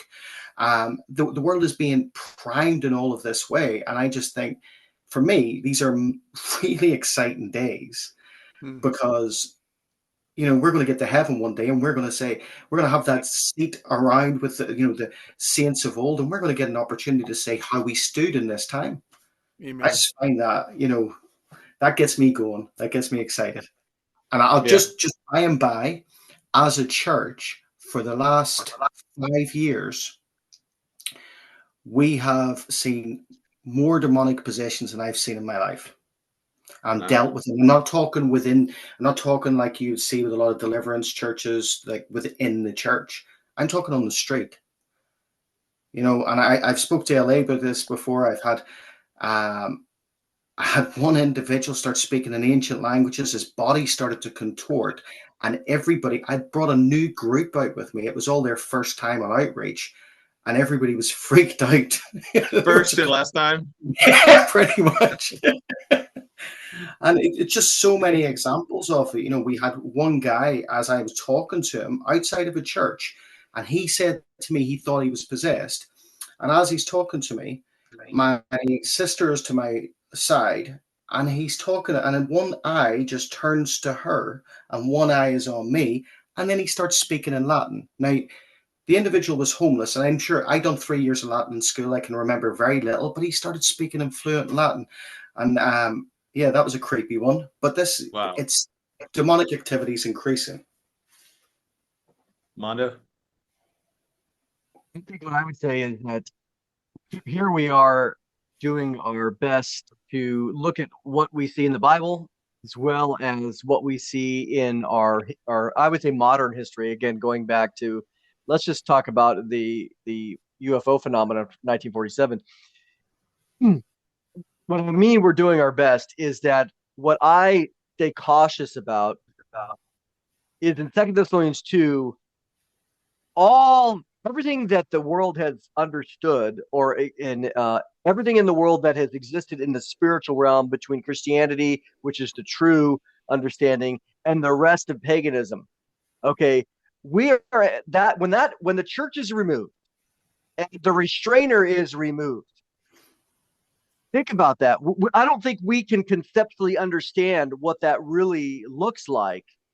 This is where you have, again, God, even because of their unwillingness to love the truth, he sends them a great delusion. What does that look like? So it's interesting that for us, here we are, and we tend to look at evidence, we tend to look at facts, we look at things that are happening, and we interpret these things naturally through a very logical, rational mind. Like, well, why would I believe that? That's stupid. That doesn't match reality. But in that era, unprecedented, all these lies come to be. And think about it. The first thing that Jesus says in Matthew 24:4, be careful that no one deceives you. So I stay humble in the sense of, can I really grasp what exactly is happening there with the grand delusion and the restrainer being removed, and it's just massive chaos as it relates to even thoughts and ideas? No wonder these people fall headlong into deception. I would say, too, that going back to what we've been discussing, we think about just in the past few years, and LA can talk about this certainly more, but we used to always look at the phenomenon as an unidentified flying object, UFO. Well, then they changed it to UAP, unidentified aerial phenomenon. And now what do they say? Unidentified anomalous phenomenon. Well, why'd they change it to anomalous? Because if you think about what they're doing, they're talking about phenomenon where the definition of phenomena is something that is perceived. It has nothing to do with what is actually there. It's about a perception. So when you talk about anomalous, they're giving themselves a way out, and they recognize, well, how are these things operating in and out so quickly? Again, it's easy for us to throw on the label of interdimensional, but that's kind of hard to define in many ways. What does that really look like? And then we might throw on the word spiritual. Well, exactly what does that mean in relation to a physical or a definition that works and satisfies everybody? So I think as we see these things, there's a certain level of humility. I will say that no doubt in the Bible, we have a difficulty in pointing to some of the specificities that relate to how the end time plays out. But I would be really shocked that the whole phenomenon of the UFO experience or our history or genre going back to 1947 and in some ways even earlier, I would be shocked that entire thing doesn't have a part to play in the end time scenario. Now, do I know exactly how it's going to be? We talk often about, in LA, we'll say this, at the rapture, we go up in the cloud and a ship comes out of the cloud. How exactly will that whole phenomenon be used by the Antichrist, which we know is real? It's hard to know, but it's hard to me to think that, that was just something going on. And let's say we're in the millennium and we look back, here we are having another meeting like this. And we go, isn't that interesting that nothing ever happened with the UFO phenomenon? That was never used in the whole end time scenario? I don't believe that for 1 second, but exactly how it worked, it'll be interesting to know and to find out. Can't hear you. Oh, Pete, you're muted. You muted yourself. Hey, can I jump in here? Yeah, go ahead. Thank you. So this is a track that we publish. It's from our UFO deal. What I'm about to read to you is channeled information, and this will tie right into what Mondo says. All right. So one example of this can be found in the book Bringers of the Dawn, Teachings from the Palladians by Barbara Marciniak. Here is only some of what she said was communicated to her by beings from the Pleiades. This is channeled information. We're forbidden to do this. She has no idea who these entities really are. They're calling themselves the Palladians. all of us in this room here know exactly who these entities are. Listen to what they say. We are here. We are the Palladians.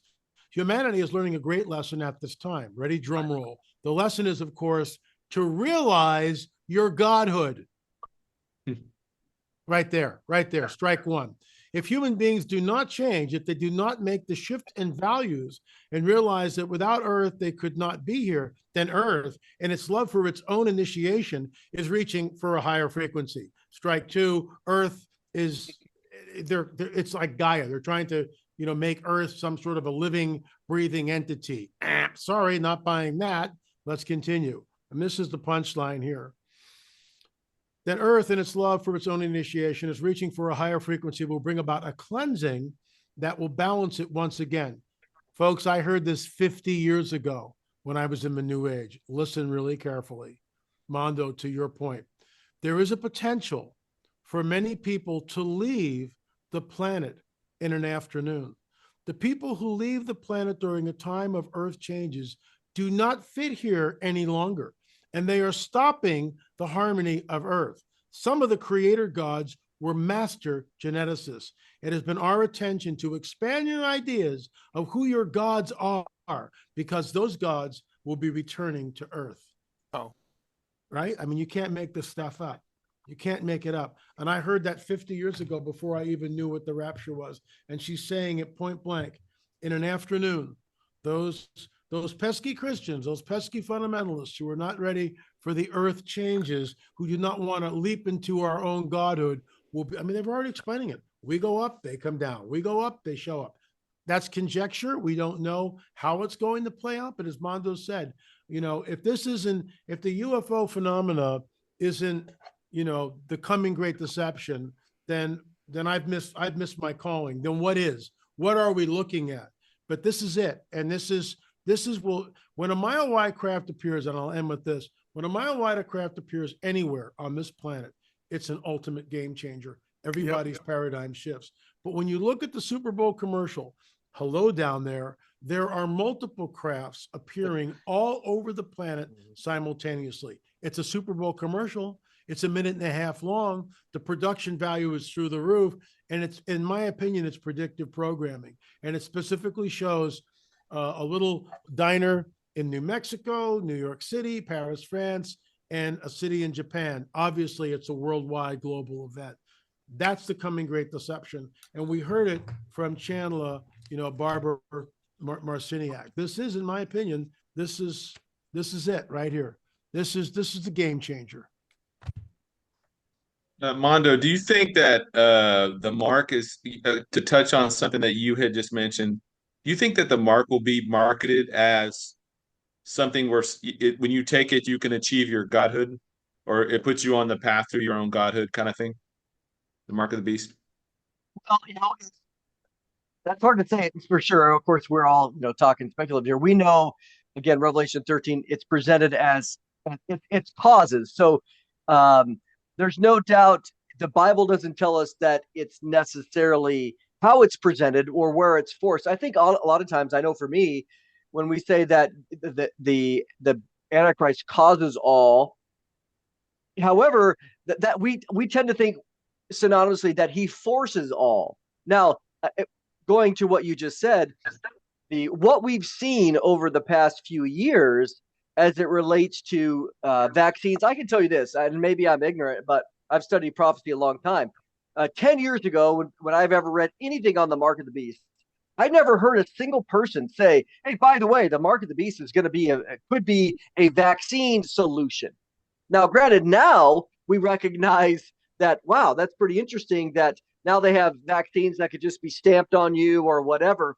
So the technology's there. But I think with the explosion of transhumanism and the marketing nature of what we've seen through the past 25 years through Hollywood, that I've said this before, that I feel bad, honestly, for any human being that is under 20 years old, because they have grown up with a phone in their hand. They've grown up in a Marvel universe or a DC universe, or now, which has been very well known, Nephilim is everywhere in the culture through programming and everything else. So for them, They're growing up wanting to be something more. The social media tells them that they're not enough. They have to stand out. So again, with the Antichrist coming across the scene, for some he might have to force it, but it could be this, where he offers a way to attain godhood, or to if there is a disease or something that's plaguing everybody,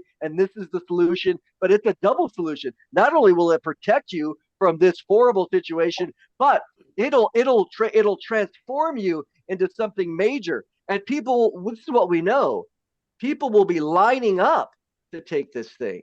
Yeah, and there's a lot that do it. So when you ask the question, could it be? It absolutely could be. Yeah, I mean, how attractive is it going to be for the average person to say, "Hey, if you take this chip in your hand, your IQ is going to go from the low 80s to the high 400s." I mean, LA, what do you think? Yeah, let me just jump in here. Years ago, the late Richard Shaw and I took out an implant from a man by the name of Emil. He also appears in our UFO abduction phenomenon. He was 5 years old when he was abducted. That's called kidnapping, and raped, and then implanted with an implant. We took out the implant, and that implant was at that time 40 years old. We could cut it, and we did so at Seal Lab with a razor knife. We could cut it open, and we looked at it under a scanning electron microscope. The last implant that Roger Lear, the late Dr. Roger Lear, took out was the one that preceded us. And that implant was obviously, there was a progression. You could not cut it with even a steel-tipped saw. You had to take it into a laboratory and cut it open with a laser beam. There were also double-walled nanotubes, which we have no idea what they're doing in there, that were found in this implant.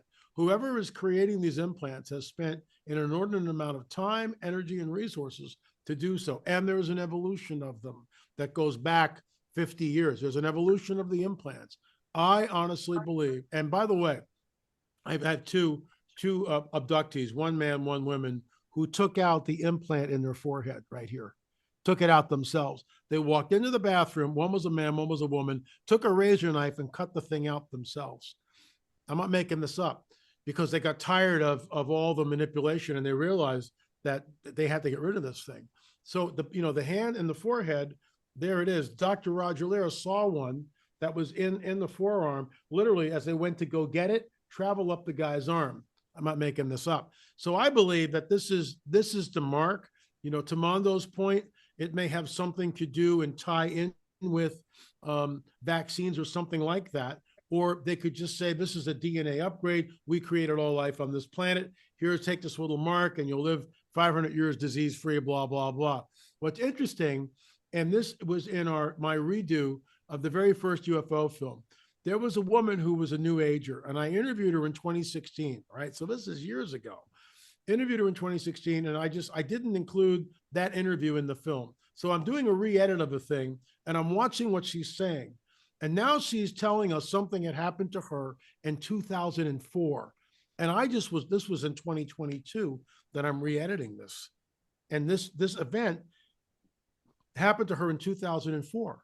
And she says in 2016, well in advance of the pandemic, that they are creating some sort of a virus, some sort of a virus which is going to go global, and they're going to create this vaccine. I just fell out of my chair.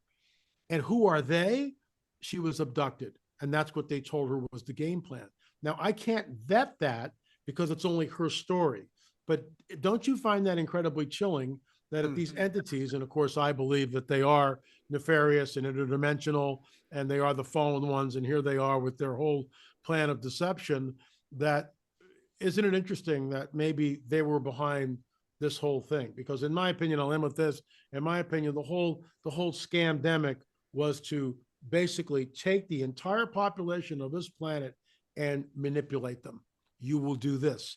Unprecedented moment in all of history. Yeah, they certainly worked through the logistics, got a lot of the logistics worked out of how to do this in the future. Yeah, they do. Hey, Pastor Gary, I got a question for you here.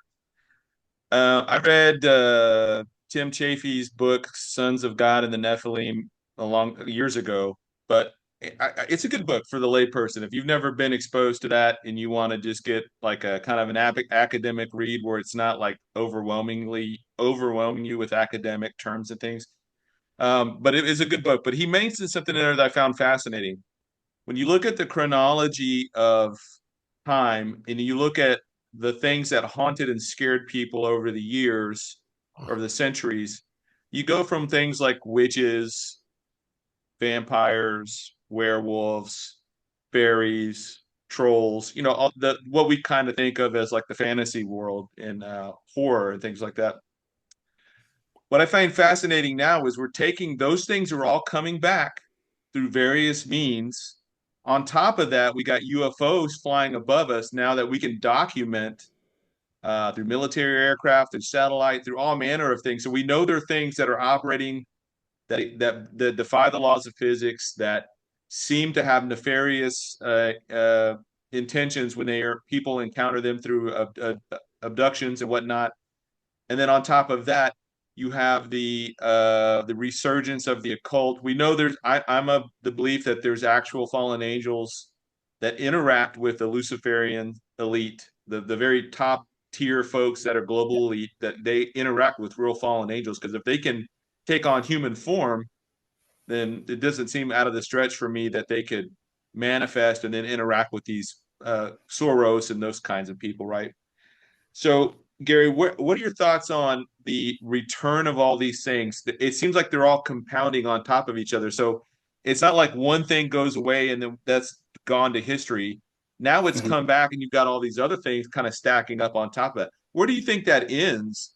Let's say the Lord tarries, we're here for another 5 years, or what else can happen? I mean, we've seen so many bizarre things happen. Well, in terms of the likes of these fantasy type creatures, are you talking, Yeah, everything. What's gonna, in just your opinion, and this is not to put you well, in a again, box. I would take this to Isaiah 34 in the sense that if you go back to the fallen angels, the B'nai Elohim, the Nephilim that I believe carry on the news cycle from this, in Isaiah 34, one of the things that we see identified, yes, is the judgment of the nations and the judgment of the B'nai Elohim, but then we see this whole length of scripture about the wilderness, the midbar, and the midbar was always associated with the demonic. And then we see from about verse 11 down to about 15, all these different creatures mentioned. Now, each of those creatures we can trace to ancient deities, these ancient worshipped gods. And what you're seeing, I believe, with the continuing of fantasy stories and legends and myth is the repetition of their story being heard. So whether it's a case of whatever demonic entity it is, it wants that story heard. For instance, you talk about vampires. There's vampirism in nearly every culture. Whether you're in Romania or even in Ireland, Bram Stoker, who coined Dracula, people think that was based on Transylvania, but really he took his basis for the story from the Avarta, the Irish vampire, which predated Vlad the Impaler by about 500 years. And again, but if you look and you trace that back, I believe that vampire sort of fantasy is actually based in one of these Isaiah 34 demons in verse 14, the night creature.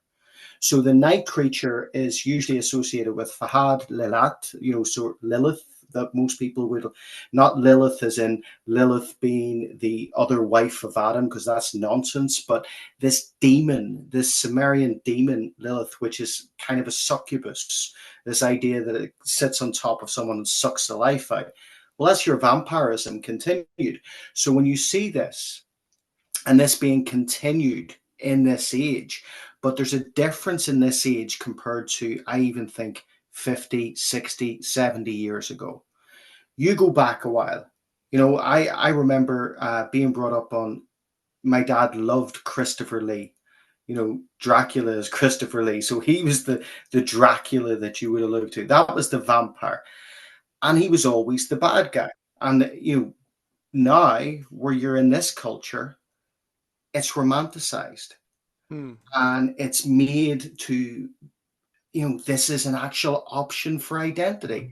So even these individuals who are classing themselves as, I belong to the vampire cult and all of this sort of thing, because that's an actual movement, even though there's no reality in it. What they're effectively doing is giving homage to a fallen entity. Yes. And that homage is given to which be seen in Isaiah 34 as the night creature. And in Isaiah, Israel get rebuked because they're actually on different occasions given worship to these fallen entities. But this is continued and permeated through the world. So, for instance, and I don't want to talk too long, I want to let other guys in, but Samhain, we know what it's about, and it's certainly not the trick or treating sort of thing that we see now. And I told you, I've talked about this with a few other guys, and I've been on talking about this, that when we were brought up, we didn't do trick or treating. When we were brought up, we didn't ask for sweets. We went to the doors and asked for money. And it was a great extortion night. So we would just make money on that night. But even when you look at that, that is actually based on the Nephilim. So the Irish Nephilim, which were the Fomorians, every Samhain night, which is the pagan wheel, which is the satanic timetable, the Wiccan timetable, every Samhain Eve, they would come and they would demand a tax. They would demand 2/3 of your cattle, 2/3 of your grain, or so 2/3 of your grain, 2/3 of your milk, and 2/3 of your children. And that goes back into Moloch worship, right? And this is all, see, where I believe Ireland sits in this, I believe from the dysphoria from here, and certainly from the removal of the gates that were around the gates of hell, on the Gat, what you have seen across the world, Halloween, whatever you want to call it, moved primarily to America, and America became the voice box for it. And now it's kind of like this pagan Nephilim-based night that so many people are involved in has got this amplified voice box through media, which is basically, the biggest media source in the world is America. And now it's like nothing we've ever seen. When we grew up, it was a chance to get off school. And it was a night off or day off school, and that was it. But now I think in the UK, it rivals Christmas as the #1 holiday. And I think this is all rooted together, and it's all sort of telling you where we're at and where we're going. And again, you could talk about these ancient entities and these fantasy type beings in terms of the Book of Jasher or the Book of Enoch, in the sense that we know that the Nephilim magic was certainly involved with making chimeras and playing about with animals. And I'll be quiet now. Sorry. Just and let me do one follow-up question with you, and then I'm going to go to Lee, and we're kind of winding down to the section I think I'm most excited about. But do you think, since Jesus had a forerunner, John the Baptist was the forerunner to Jesus, right? Do you think, we know that I'm of the belief that the Antichrist is alive today. I think the false prophet's alive today. We don't know who they are, but do you think that before the rapture, we will see a John the Baptist type for the Antichrist that can go out and can do supernatural things that defy, he's allowed to do whatever these supernatural things are in a defiance against Christianity, a defiance against the true God, to say, look at me, I have real power. You guys don't have power. All you do is pray. All you do is go and sing your little hymns. He goes, he's going to do. Do you think there'll be a John the Baptist kind of guy that will show up prior to? I do. I think that it would be, in one sense, obviously there's the false prophet who we know paves the way. Yeah. But in the other sense, I think that you're starting to see this now, right? And I mean, when I say now, I mean Christianity, if you go back to the time of Acts, it was not really about the individual, But now we've got this modern construct of celebrity preacher, celebrity teacher, and this guy up on stage doing a show. And people have been programmed to come to church now expecting a presentation, a show, a display, as opposed to the exegesis of the word. And that to me means that church is pre-framed, which would fit into the falling away, the great falling away. But also the world is being primed to look for someone who will fix things. And you think back at, is it Paul Henry Spack, the EU architect in 1953, when he said that, send us a man to fix our economic woes and our social woes, be he God or devil, we will serve him. That's the priming that we're seeing. So I think we're seeing not someone that's going to come on and take the attention away from the Antichrist, because I think whenever he comes on the scene, he's going to be a megalomaniac who wants all of the focus, but certainly someone to come in and shift the focus away from true Christianity, which is biblically based, onto something display focused, onto something here, look at me and my, and what I can do. And people are being primed for that. What do you think, Lee? Well, Same question. I'd be a little hesitant to look for a false prophet before the rapture, but I would not be hesitant to see indications of this kind of power before the rapture. In fact, I think we're already seeing an uptick in supernaturalism that's leading people away from biblical Christianity and leading them into a revival of paganism. Mm-hmm. I want to jump to, we've spent a lot of time tonight on the negative stuff of the demonic, the dark forces that move in the world. But Lee, take us through this passage here and just give us what your thoughts are about what John is explaining to us. And I'll read it out loud for the group. But it says, Beloved, now we are children of God, and it has not yet been revealed what we shall be. But we know that when he is revealed, we shall be like him, for we shall see him as he is. And everyone who has this hope in him purifies himself just as he is pure. 1 John 3:2-3. What are your thoughts on that? Well, we certainly, it's in my mind very similar to eye is not seen nor ear heard. So we don't clearly see, but we do have hints. We have a few hints of what Jesus was like in the resurrection, but only a few. And the few that we have are very glorious. But we do know that when that rapture trumpet sounds, within a few moments, we are going to be gloriously changed. We'll have a glorious body that's conformed to his resurrection body. Now, what's beautiful about this transaction is in the incarnation, there was a glorious condescension where the eternal Son of God came down eternally to the level of mankind. And then in the resurrection, there is a beautiful elevation where redeemed mankind is raised up to God level, not with omniscience and omnipotence, but with eternal life and with this amazing resurrection body. Now, what I find fascinating here too is it adds that everyone who has this hope of this glorious resurrection in him is going to be on the path of progressive sanctification. Some believers struggle with that element. I personally don't struggle with that component as long as we understand this is neither demanding nor implying perfection or even any particular degree of progressive sanctification. It's only the fact of progressive sanctification, because some people are slow and sloppy in that. What do you think, LA? What is this verse? When you read it, what is it? What stands Well, out to you? What is it? How does it impact you? that's our blessed hope. That's our hope of glory. That's when we're changed. No flesh, no sin, no death, no sting. Hail to the King. I mean, that's when we're finally taken.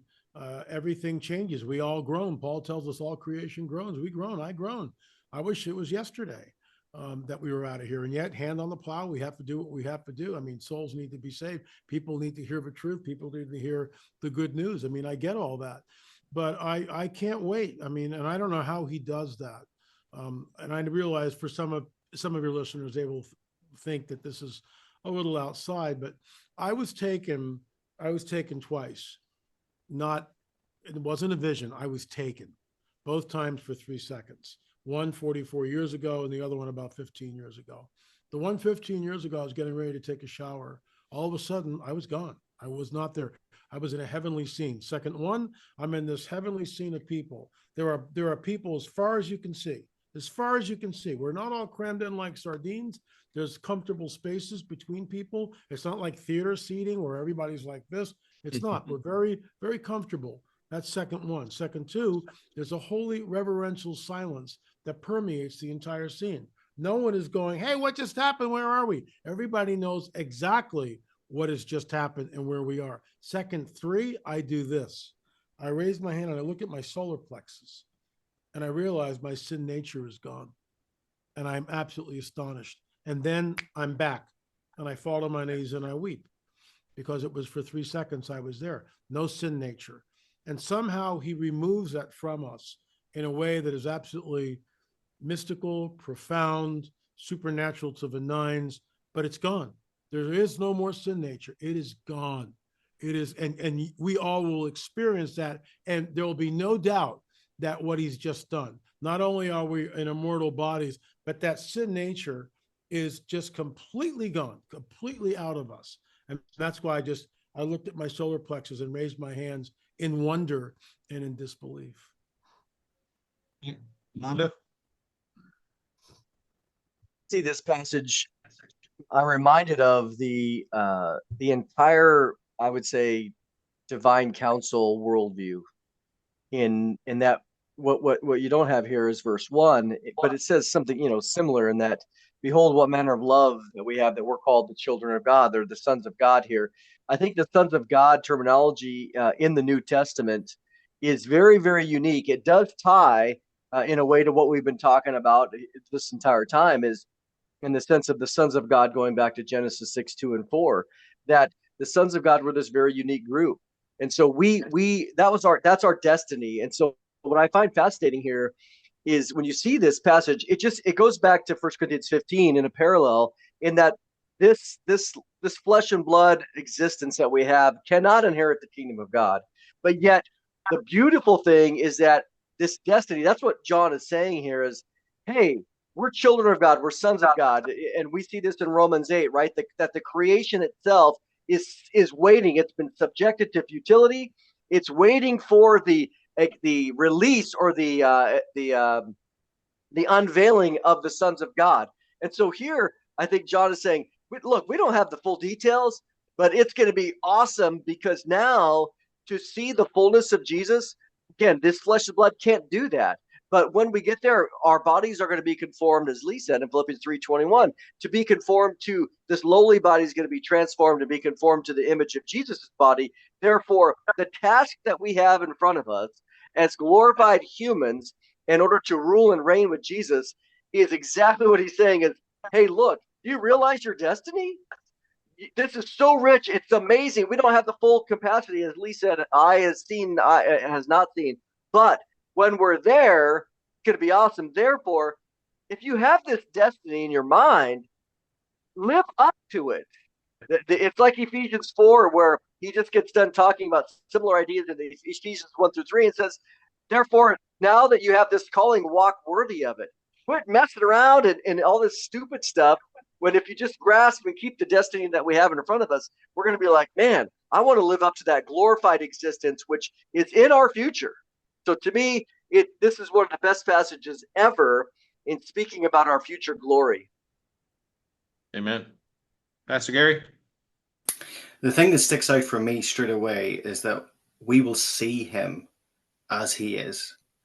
And I think we've had 2 trailers of this. We had the story of Moses, panem el panem, seeing God face to face. But obviously that was it was not the full extent of Jesus. It was not the full extent of the Christophany at that stage.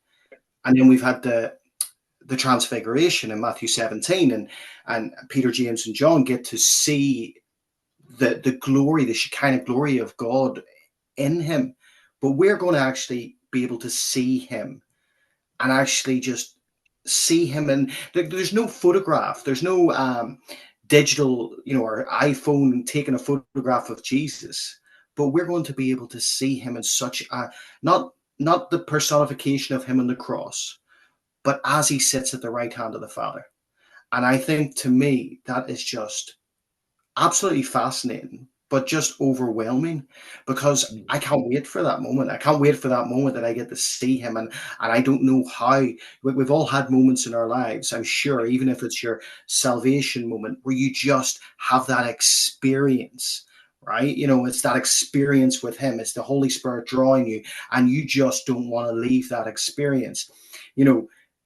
It's better than any high. It's better than any substance you can take, and you don't want it to go. But we're going to have that for eternity. And I a couple of things come into my mind for that. One, obviously no man shall see God and live. So we're going to be transformed to be able to see him. We're not in the same image. We're not in this flesh suit. But at the same time, as we see him, it boggles my mind how the angels are the B'nai Ha'el, him, left their first abode. It boggles my mind how that could, I don't understand that, because I've had those moments where God saved my marriage, where God healed my child, where God healed me and brought me out of a wheelchair.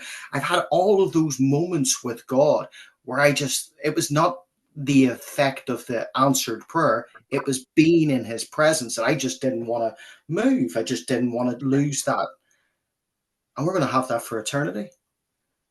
Yeah. And it's what, there's no, when you even think about that, that's joy. That's Psalm 16:11. In his presence is going to be the fullness of joy, the fullness of it. I remember back when I was in I think I was in sixth grade or junior high. I can't remember the year, but it was one Sunday night in a church that we used to go to, and we were singing. Obviously Sunday nights, a smaller attendance in there. We were singing "It Is Well with My Soul," and I don't know what was so special about that time, or if it was the right amount of people, the right kind of people, in the right spirit. I can't remember it. All I can remember is feeling euphoric. And at the end of the song, everybody from the pastor on down was like, wow, like we all felt that. And that feeling is, like you said, better than any high, but it is, you can't even describe it. And we're going to have that forever, Yeah. you know? And the reason I picked this picture here, not because I think this is what Jesus looks like necessarily, we don't know, other than the descriptions we're getting, like Revelation 1 and stuff, but I love that in all of the images of him coming back to the earth, he's riding on clouds or on clouds. And when you think about clouds as a pilot, there's nothing. It's just like gas. And his ability to manipulate physical matter to do whatever he wants. And like Lee says a lot of times, you'll be able to manipulate physical matter, but you won't be constrained by it. Here he is, riding back on the clouds on a horse in the sky, sky's peeling back. Every description of him, he's got, fire for eyes. And, when he speaks, it's like thunder or like a waterfall. Like, it is going to be so mind-blowingly cool to be there. All that other stuff people have been spending the last 6,000 years trying to get a little magic here or open this portal here or do that. Like, none of those things will compare to what God has in store for us. And I shared with Mondo, I shared with you that uh, diagram of what they think the universe looks like. And it's so intricate and just so much. Like, if we spent the next trillion years just going through there and naming planets or whatever, whatever. I mean, we could spend a trillion years or more just doing that. I mean, there's so much. And so I just think God is going to, whatever the end state we end up being with him, like in, this passage here, that we'll be able to have similar things that we'll be able to do. Obviously, we'll be immortal, we'll be incorruptible, we won't have the sin nature, those kinds of things. But whatever that he's giving us is going to prepare us for what's to come. And we're going to be able to assume to be able to jump dimensions, time travel, be basically indestructible, all of those things. We're going to need that. It's more than just to give it to us, just to give it to us. But I think there's some purpose for why he's giving us these things and why he's giving us these tremendous powers going forward, because there's still way more to do in the future. But guys, I know this has been long, and you guys were all probably tired, had a long day. So I'm going to give each of you the floor to close it out however you want. If you have anything you want to mention in terms of books, conferences, upcoming teachings, feel free to do your pitch, and we'll go back in reverse. So Lee, what you got, brother? Well, I just want to remind people of the upcoming Prophecy Conference with the Prophecy Watchers in Branson, Missouri in early December. Go to the Prophecy Watchers site, get the dates. If you haven't reserved your seats and tickets, make sure you show up. Going to be a great time with some great ministry. And I do want to leave folks with the encouragement, if you're listening to this and you don't yet know the Lord Jesus and all this prophecy stuff is confusing to you, make sure you turn to him. Go read the first few chapters of the Gospel of John and turn your life over to he who is God manifest in the flesh and who shed his blood for the entire world so that all men can be saved. Amen. Pastor Gary? Yeah, I will be shameless and promote my new book. So Guardians at the Gate, it's out for sale now. It's not on Amazon until, well, it'll be on Amazon 31st tonight. So it goes into the cosmic geography, but it goes into tracing things from a spiritual warfare stance. So talking about how you don't try and engage to cast out a principality, you cast out demons. And I've seen that messed about quite a bit in the deliverance circles and stuff. So the forward is done by Josh Peck, and he's far too kind. So if you get it, the forward's better than the book. Just get that. Yeah. Also, our prophecy conference is 20th of February, 1st of March.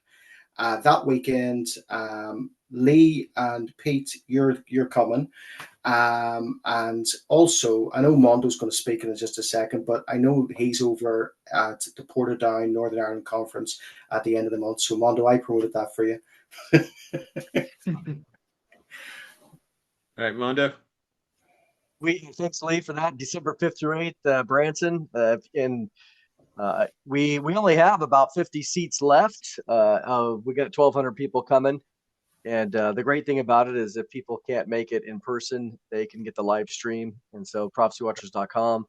And as Gary mentioned, I'm going to be joining Billy Crone and Brandon Holthouse, Ken Michael, and I think Tom Hughes is going to be joining us just in Scotland, but we're going to be leaving here in a couple weeks to go to Northern Ireland, to Scotland, as well as Switzerland.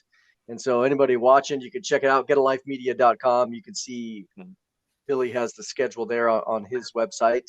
But it's going to be a great time. Looking forward to going back to Europe and bringing, again, the gospel, as well as just in some encouragement. We had a great time with everybody there, and the people are awesome. And to me, here we go. Great time to be going around and sharing the word. Amen. Ellie? Yeah, I'll be in Colorado on November 8th. I'll be speaking on Friday night, all day Saturday, and Sunday morning. Tickets are still available. Then, of course, the Branson Conference. I know Lee and Mondo will be there. Gary, I wish you could fly across the pond and join us, but that's going to be good. The new book, I'll boast for a second. This hit number 1 in its genre. I think it's number 3 today. I don't really keep too much track on it, but Rugs of Disclosure. We also have the 10-box set on UFOs. I'll boast again, we are the only Christian ministry that has 10 films on the burgeoning UFO phenomena. Everything from Close Encounters of the First, Second, Third, Fourth Kind, abduction phenomena, cattle mutilations, crop circles, Roswell 1, Roswell 2, and finally, What is the Truth? And Mondo appears in that film, What is the Truth, along with Gary Stearman, Josh Peck, Mondo, and it was an integral part of that.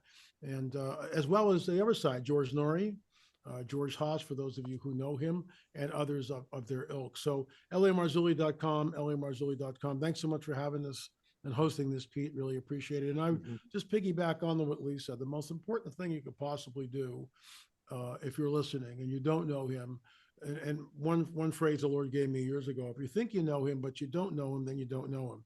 So if you don't really know Jesus, there's no personal relationship, then you don't know him. And you have to stop and ask yourself, well, what do they mean? These men seem to have a personal relationship with Jesus, and we do. Every person in this panel has a very strong personal relationship.